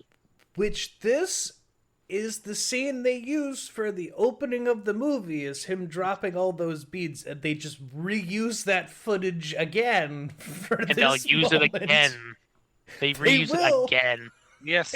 I guess they will. But yeah, he gets saved there. And then once again, fucking hard cut again. Because then we get Yun, Shi, and Yi. I fucking hated trying to write it down to say that. Yi. Shows them at Komodo's fucking hideout trying to steal the book back. They get captured. They learn that Alicia is apparently evil. I'm evil because he killed my brother. I have the note here. Why are they yewing at the captured warriors? They just keep going, you, and I'm just like, what is the choice here? What were the choices here that you're just, why are you doing that at these I don't understand. Fuck you. Now, at the top of the show, I had made the comment that this is how I know that I would not be a good 90s protagonist. If a beautiful blonde woman came up to me and was like, join the dark side, mind you, the very attractive young woman, probably showing too much skin for a 90s movie. That's what I thought. But hey, I didn't want to say it because it sounded creepy, but like it's fucking really true. Is. Her boobs are popping out of that dress. I would immediately fold and be like, yes, absolutely. Let's fucking murk these Rooz. I'm on your side, and I want my own little dwarf helper too. I doesn't have to be Mudflap, But if it's someone like Mudflap, that'd be super fucking cool. But yeah, and also I fucking hate my bullies. If he could be the first one to die, that'd be A-okay with me. Let's fucking go. Absolutely. Oh, fuck. I'd be like, and I say this all the time when we're hanging out with Sven too. I would make such a good villain. I am not a good person, gentlemen. So wait, how much is shipping? Sorry, I just found the Warriors of Virtue book. Jesus Christ. So yeah, the three warriors get told that they're gonna lose the village, that they're gonna march on it immediately, and they're gonna take it. Blah blah blah. They're gonna take Ryan, and then they get dropped into, as I put, giant garbage disposal pit, because we see that it's just a giant garbage disposal in the bottom of this pit. And the army moves on to the village, and they have a full-on fucking army. Yeah, which is amazing, because it's not just like, oh yeah, we're gonna go with our 6 best people to take it. It's like 150 people marching. It's all of them. It's all of them. But they get out of the garbage disposal thing because the metal ring comes back. Yeah, Yun sacrifices his weapon. Yeah, his only weapon. Poor bastard.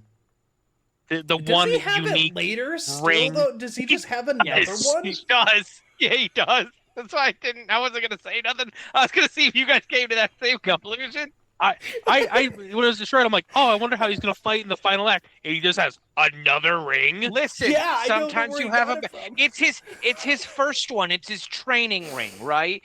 It's what he used before he became a master. The one I normally carry is dull. This one I put blades on. This fucking hula hoop of doom.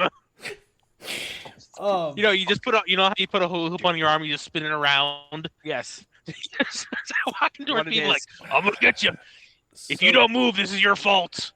So, gentlemen, this I have the notes here because this next bit is that Master Chung is talking with Ryan, and the thing that he says here, I looked up the definition of the word that he uses, and I don't think it matches to what he says it should be. He tells Ryan that Kung is your spirit or your energy, and I went out of my way here, and I even had subtitles on. You mean it chi? is Kung that he tells him. Yeah, and it's Chung. It's yeah. Go ahead. So Kung and Kung Fu, as they are using in this context. I need you to really enunciate the G when you're saying Kung, because it sounds like you're saying come. So I just need to really with the G. I'm saying it as best I can. So I want to make sure we don't get it taken down. Is skillful, hard training, or endeavor. None of the descriptions are your spirit or your energy. I thought he meant chi, because that's what I was just. My brain was just replacing it. It would have been correct. I had the subtitles on. And QI. It is K-U-N-G. Because I think in my head, it's like, that's not correct, and just started having the correct version in my head. Fun fact, for those who have seen Dragon Ball and Dragon Ball Z, the original Dragon Ball is based off of Journey to the West, a Chinese story. That's why there's Ki Blast, because it's the Chinese energy. That's what Ki is. That could have even been a better choice, but nope. That's we're not going what they with, went with here. We're going with We're dropping the foo, and we're only going with Kung. Yeah, I don't understand. But it doesn't matter because Komodo shows up and fucking kills him with an air slash blast that cuts through a pillar and then I don't know. I guess kind of half fucking that's his scalps him. I don't understand this part. The thing is, as well, it would have made sense if they used Ki, because Ki I'm is looking fine from here. too. Ki is air. Ki is gas. Ki is the wind. That's our wind. It would have been. So that would have been. Should have been. But no, they had to pick something different. But yeah, so he kills Master Chung, and then Ryan gets his foot stuck, and then he just gets taken hostage. My foot. Yeah, this is an important moment later. With my bad foot, yeah. Oh, it was his bad foot, wasn't it? It was his bad foot, yes. Yes, it was. Yeah. We'll bring it up. We'll bring it up when they say the line about So hang killing. on. Oh my God! It's where the pin's coming out at. Oh my God! But we're not there yet. We're not there yet. God damn it! So while this is happening, we see that Shun and Lee are fighting all the soldiers and henchmen in the village. At one point, Shun here, the only girl, they also for whatever reason gave the only girl flower power, literally. It's her crown too. Like fucking why? Yeah, she like ninja stars a bunch of flowers that stick one of the henchmen to a tree, and I'm like, but they're just flowers. I would have accepted that. Moving the petals. Like I would have accepted that if it was the warrior of wood, because wood, nature, trees, plants. Flowers. It's the one of earth. So there's like, nah, girl flower, flower. Girl gets flowers. Racism, sexism. Like, that's a all there. All there. But then we cut. Lose. Where does Ryan wake? Oh yeah, well they lose, and then Ryan wakes up with Elysia in Komodo's castle temple thing. And he learns that she's not a good person, and he freaks out. Would have given up everything. Would have sold my soul, then and there. You're going to be looking at Komodo Jr. is what I'm saying. Like, without hesitation. And this is where Ryan learned. We learned when they were strung up, the Rooz. And this is Gun killed my brother, and the fucks that Ryan does not give at all, just at all. Absolutely none. Oh, they killed my brother. It can't be that way. It has to be an accident. Which we never figure out how the brother died. Was he an enemy? Fucking explain what was happened it like at all. Yun just fucking ripped ass and he died from a heart attack? Did he laugh too much? Like in Blazing Saddles? No. Because I can read context, I assume that it was a training thing went wrong, where they were training and it accidentally killed him. And that's why he's so beat up about it, and why apparently, again, I don't want to get into it because of when you kill someone line, but we'll get there. I assume that's why it doesn't fucking matter. So, and then like, but also like, see, that does make sense. I like your reasoning. That's why I thought it. That is good reason. I would have loved a single line. And he tossed away that it was an accident. Yeah. I mean, he does say it was an accident, I think, at some point in time. Yeah. But fucking how? But how? Yeah. How was it an accident? We were training. I'm sorry. He doesn't say I'm sorry. He doesn't say accident. I'm not sorry. Sorry. It's not my fault. Dude, I was just swinging my sword around and he walked through it. What the fuck do you want me to do about that? So this what is an asshole! This is where Komodo forces Ryan to read the book. But the book is Best blank. line. But Ryan tells him, he goes, What's he yeah, say? it says shit happens. Shit. Oh my god! happens. And like, here's the thing. Shit Here's the happens. thing. It almost works, and I kind of like it as a philosophy. That's the worst part. It happens. Like, I buy that. What, I shit? 100%. I This 100 believe that. Read the words! Shit happens. Shit. Happens. Shit happens. Shit happens.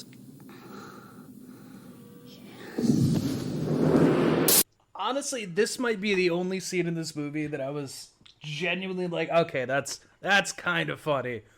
But it gets ruined almost immediately anyways. Yeah. Because Komodo goes right up next to the kid and says, shit happens. And Ryan just has this look of like, yeah, sure.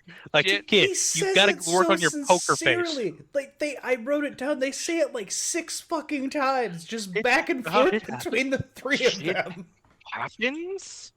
Shit happens. It would have been great if Komodo was like, what does it say next? Because it would have been great if Komodo just asked him to read more, and then he clearly could not read more or faked it. See, that would have made sense instead of Komodo just being like, nah.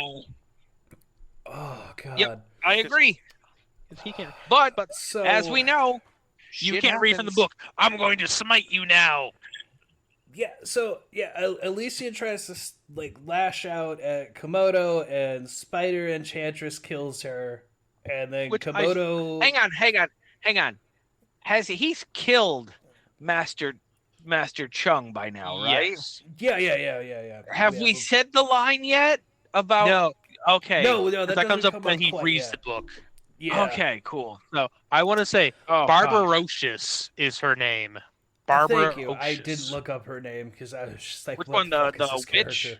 Yeah, the witch. I just had to have it open. So she kills Alicia, and then Komodo Fusro das her into a wall. Is the only way I can describe what the fuck he does. Yeah, correct. She just gets pushed back. Imagine being this guy's girl, and like fucking Kamehameha it. And like this other girl comes in, and he starts cheating on you in front of you, and you're hurt, and you're like, oh, look, she's attacking him. Let me get her so that way we can go back to what it was. And he's like, no, I loved her more than you. Yes. Fuck you, dude. Yep. I get it. Ryan uses the distraction to escape using football moves. So couldn't fucking I'm believe so this was a sick choice. of football moves. Fucking spin move. No. Shut up. Wildy Beast, and what the fuck is the other one's name? I just have knockoff Bebop Rocksteady. That's all I could think. Willie Beast and Mosley. This is where they speak absolute fucking gibberish to each other, and then dive bomb onto the crowd of guards so Ryan can leave. Yep. My favorite part is they're getting their ass kicked, and Ryan says, "Go!" And then suddenly they can beat them. Yeah, that's all I needed. You can do it. They rolled a fucking 20 on their bardic inspiration there.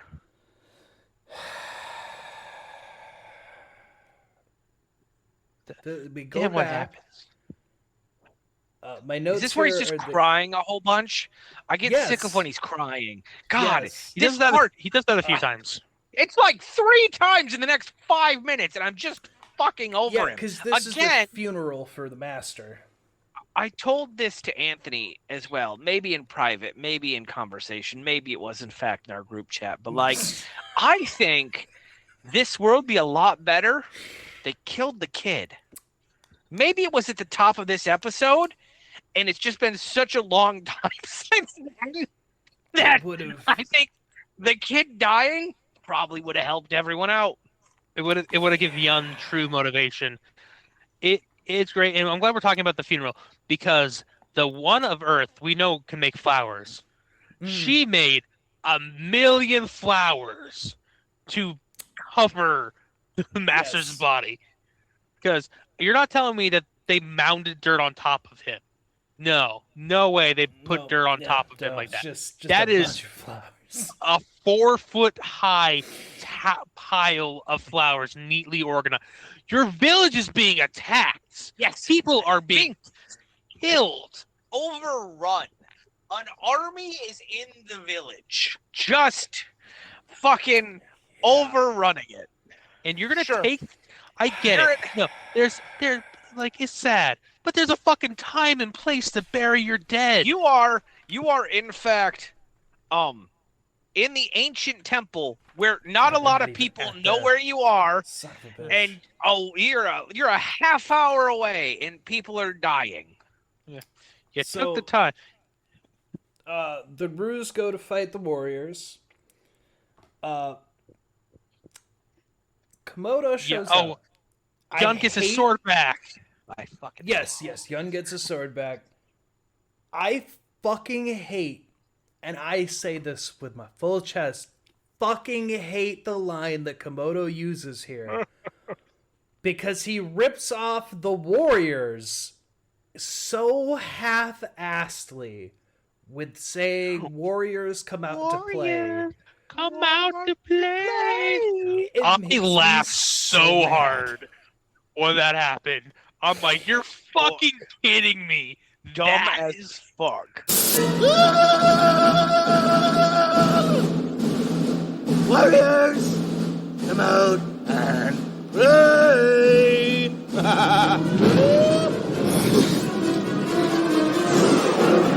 Where is he?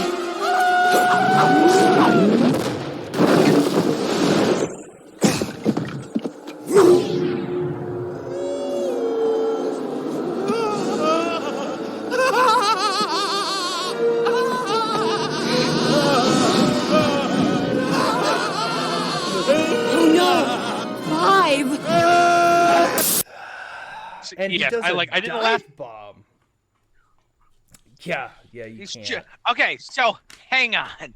He comes out, and like this is where I started paying a little bit more attention, minus the shaky cam. Like Yeah, he straight up shaky cam activated.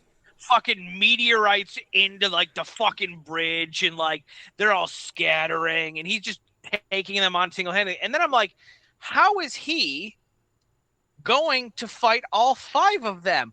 Don't worry, plot happens, and apparently he just fucking splits himself into 5 fucking people. He What the fuck? 5. Madara Uchiha could not. It's Oh my God. fucking great because this is my favorite scene with fucking It's so Komodo good. with Angus. He's just chewing it up. Chewing it up, going no. All these weird fucking noises. He is not taking this fight serious at all. No, it's just again. only making it funnier. He knows this movie sucks as shit, and halfway through it, he probably went to the director and was like, "Hey, can I just like pretend to be fucking insane?" And the director's probably like, "Yeah, fuck it, who cares? Yeah, sure. This is so off the walls right now." Go ahead. Yeah, All right. The Rooz get their asses absolutely kicked by the different Komodos Yes. kicking their ass. It is Yes. my favorite part about this is we see 4 of them fighting. We do not see Yun fighting, which We do not pissed me see the Yun fuck off fighting at because all. I wanted to see him fight immediately with the sword. Yeah, no, it's not going to happen anytime soon. Now, this is where we get into the thing that Maverick has been putting a pin in. He has had a pin in this because the spirit of Master Chung appears to a crying Ryan who can't read the book, and he sees them losing. Yep. And Master Chung reveals to him how to read the book, and then he learns the secret to how to defeat Komodo, which doesn't make any fucking sense to what we just saw him do. There are. Well, hang on. Let me. Okay. 5 is 1 positive goal. To take a life, you lose a part of yourself.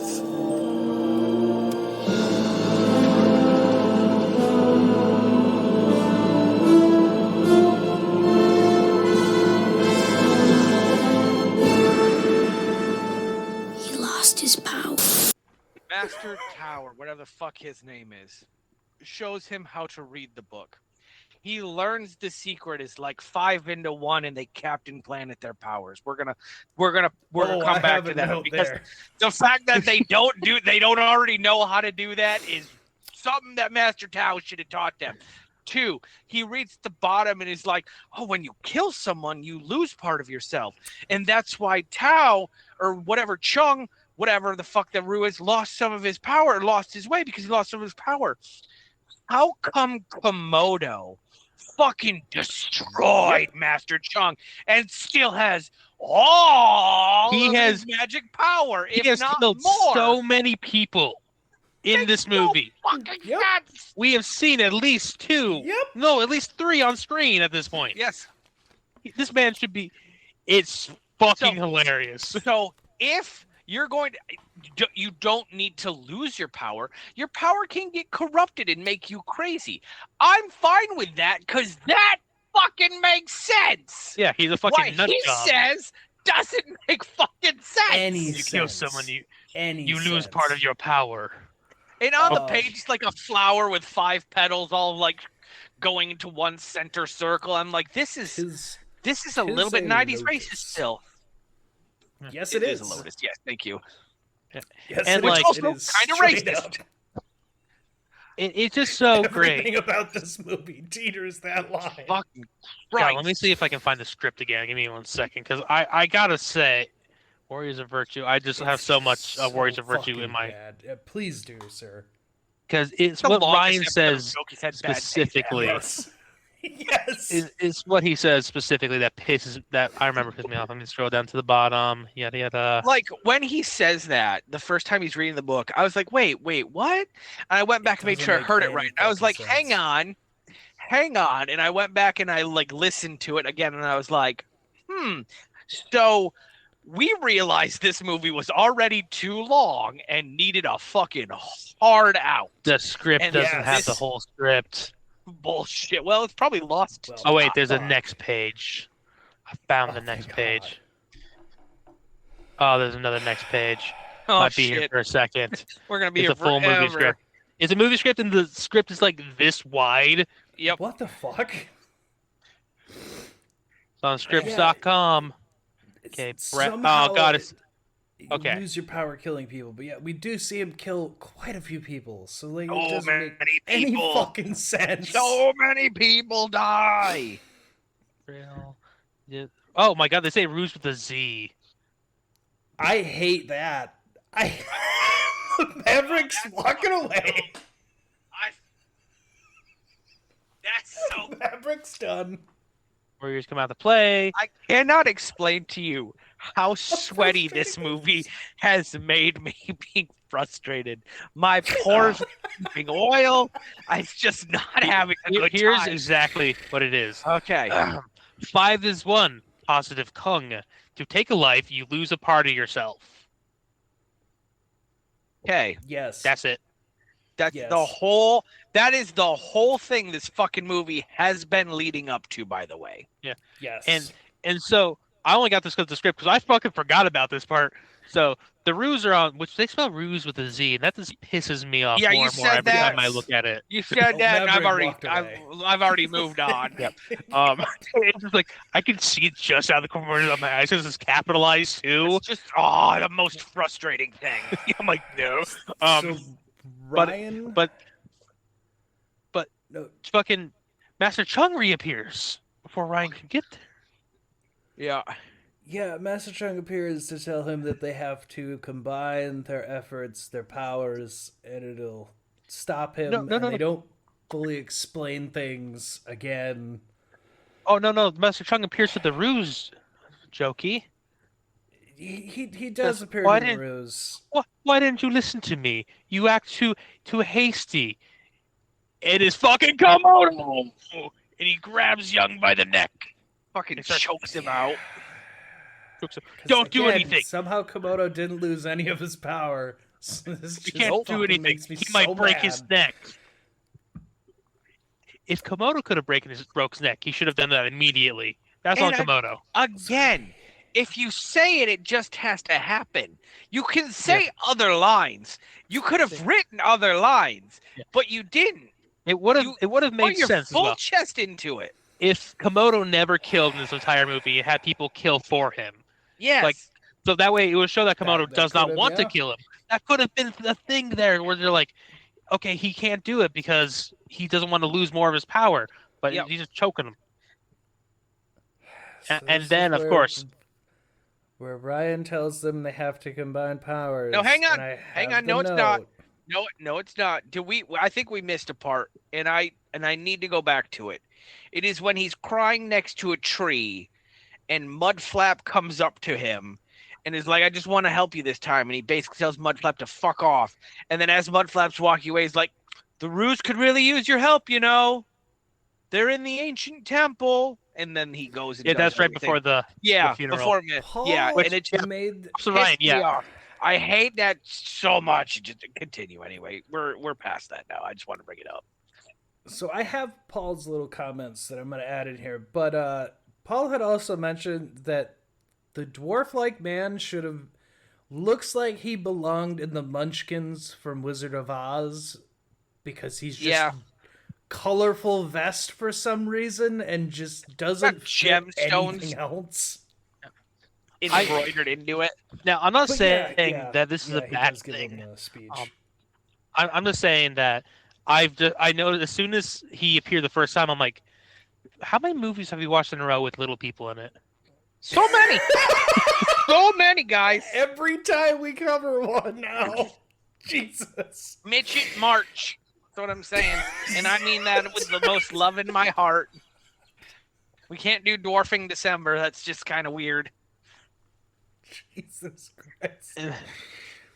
Watching all 3 Austin Power movies. And then, but you know, and then the Wizard of Oz. I know. And then they combine their medallions.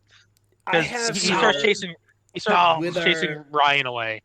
With our powers combined, we summon Captain Planet. I mean, with our medallions combined, we open a portal to kill Komodo. Yeah. Yep. It's like, what the fuck is this movie doing? Yeah. They're just like, oh, we put our necklaces together, positive Kung, and they instantly killed the bad guy. And I have here, what an anticlimactic ending. That's just... It's not the ending, though. It's just his time in Tao to be done. We see like a ball appear, just go woo, behind something and kill him. We don't even get to see the death. No. But he's not even dead. But because also... immediately they show... Yeah, go ahead. I'm just gonna... They show the Komodo comes back as just confused. And he's just a normal guy now. Which, again, if killing corrupts, it makes more sense than losing part of himself. But no! It's just some Asian dude now. And then everyone goes to Ryan and is like, oh my god, Ryan's dead. And the first thing I thought, I'm like, when did fucking Ryan die? And then I was like, yay, Ryan's dead! No. I was like, I know that he chased after him, but they immediately combined their medallions. Did they kill Ryan? Hang on. It's at this point I was like, and I'm gonna put a pin in this. I was like, I swear to God, if this has all been a dream, I'm gonna punch someone in the face.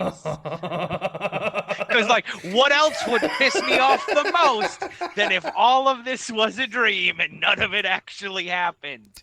Yeah, so it's already got pin in that. It's already got anthropomorphic animals in it, which we know is a no-no for Mike. Very much so.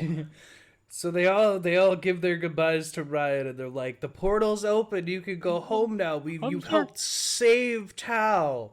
Fucking click your heels together 3 times and say, "There's no place like home." Wait, you guys missed Yi. Yi spoke. Oh yeah, fuck off. Right, yeah. Doug Jones said Who one gives fucking a word. shit? And it's this final moment. Like it's the highest pitched voice ever. I'm like, what the fuck? It was a choice. Hi, Hunter. And then hi, Hunter. Yeah. And then Maverick got really mad because Ryan opens his eyes and he'd never walked across the pipe. It was all a dream. It was all apparently a measles, mumps, and rubella fever dream. He was just reliving that comic he read earlier. It's the shit vapor. He hallucination. Yep. Absolutely. From the shit. Sure. And then like, come on, let's blow. Wait, I still got the script up. Pull the script up. Go ahead and tell us exactly what the bully says. Oh wait, I forgot that the kid said this. Chucky, let's make like Tom and Rooz. It was a good line. It's a good line. I thought it was make like our friend Tom and Cruise. Make like Tom and Cruise, and then Ryan says, "Why not?" Yeah, that's what it is. Is why not? Yeah, well, because again, the book says shit happens. So it's fine if it would have just stuck to its guns. Like, why not? And then they just fuck off. Honestly, at first I was expecting like the never-ending story ending, where suddenly the Rooz were also there. I know, my God, that was was funny as expecting shit. that too. And it's the labyrinth mid-credit scene where like she's in her room, but it's just not her room; it's the junk pile. Absolutely, what a '90s thing to do. The bullet gets stuck across the thing because the pipe goes, and we get that same fucking reaction of oh. And everyone then just leaves him. They leave, and Ryan says to Chucky, "Should we call 911?" And he says, like, "Yeah, probably," or some shit. They were gonna leave Brad to die. They were. Yep. Sure, Brad's an asshole, but he's still gonna do. And then we get to the ending, the actual how ending. How was your night? Virtuous. And then he goes to the shit cocoon in the middle of the night. No. The shit cocoon appears at his house. Oh, that's right. I forgot. That's right. And then, it's with Mr. his Hanky. Dog Buster. Yeah, I said that too. Actually, It appears in his fucking window with this, and I with the thing that said "spread your wings." Yeah, you're in his window. You put that in his window. Yeah, Ming. What the fuck, Ming? He fist bump and shakes with his dog. All right, and then because a we forgot. shooting star That's how they comes say up. hello or whatever. Yeah, they dap. I hate that shit. It was fun. And the movie's over. It was a bad movie. Guys, we've been recording for like 2 hours now. Talking about this movie has physically exhausted me. I finished my Lego charger. I don't know what, I finished this shit 45 minutes ago, too. Yeah. So bad. You know what I found with my time? What? I have found something I need to share with you. Okay. The complete sets. No of the Warriors of Virtue. $200? Sergeant Redacted keeps pointing these out online to buy, and I'm like, no, I don't want them. He fucking would. Hey, listen, if that's still up when Stip hits, we all might be getting Warriors of Virtue figurines. and I just want to say, it is all of those as a kid, though. Barbaroshas, you got Soon, there's Willie Beast, you got Ryan, you got Mudflap. I had Wood and Wood, Metal, Fire, I think were the three I had growing up. And I don't know where the fuck I got them, I just had them. Fucking dollar store bargain bin at this point. You can now. It is $200 for 1, 2, 3, 4 by 1, 2, 3, 4, but for 16 of them. Yep, that's pretty good. Like singles for like $5-10. Yeah, exactly. You can find the singles on there. But are they really cheap? But are they sealed? Because those ones look pretty. Oh, fuck that shit then. But I guess if you're a completionist and just looking to buy one. Maybe you can offer. I bet I can offer 150 and I'd get it. Dude, if you want Yun sealed in box, $27.95. That's pretty fucking good. That's very good for an old toy sealed. I don't know it's for the main room, but my God. I'm gonna buy those and then take them to the next toy show we go to and try to pawn them off for as much as I possibly can, Anthony. If I ever find one at a toy show we go to, I will buy it immediately. Yep, immediately. We're gonna have a bidding war. It's like the fucking Frankenstein from Van Helsing that I just randomly found at a toy store. Like, yeah, fuck it, why not? Look, you can get Yi for $20. God, this free fucking shipping. Movie. This movie sucks shit. I really thought it was going to be better than what it was, and it fucking sucked so much shit, man. It sucked so much shit. I wonder if the Ryan toy has a crippled leg. Yeah, I need to know if the Ryan toy has a crippled leg. They're also they all just look off. Yeah, you do your outro. Yeah, go ahead. always remember the rules. This one technically not a horror movie, but I feel like I'm pretty scared. I don't even know what rule fits for this one. Maybe just don't follow the bully. I don't know what the fuck fits here, honestly, because they don't even follow their own shit. Get your vaccines. There we go. Get your vaccines or you get a club foot. Get a club foot. Fuck's sakes. So fucking dumb. Oh my god, I hate it so much. I'm so tired. Oh. This is taking everything out of me, guys. Don't betray the puppets. Don't bring things back from the dead. Stay out of the water. Don't bury the dead under the road. Don't prank your friends as a serial killer. Don't ever go to a place called the Colony, because clearly they're fucking werewolves. And there's plenty of other rules they change all the time. As I say, it all depends on what movie you're in to pay attention to what you have to do. But I'm Jokeypants. That's Maverick. That's on Refney. Stay odd. Stay happy. Did you find that he has a club foot? He does not have a club foot. Then that's fucking bullshit. He don't even got knees, though. Bullshit toy. Stay tuned for February. We're starting off with Hard Eyes, and we have a whole month of just Valentine's-esque movies. Actually, like 3 Valentine movies, and then one that's not. Jesus Christ. Yeah, I had that one. I remember vividly the green outfit. Anyway, very shitty toy. I will let everyone know here, the end of February will not be technically a Valentine's movie. And I know these guys will know the movie. We're going to do, me and Paul have decided it will be Ghost Rider with Nick Cage. Why? Because his origin is a love story. So it fits for the month theme anyway. Oh, we're gonna miss Ghost Rider? Oh no! How awful!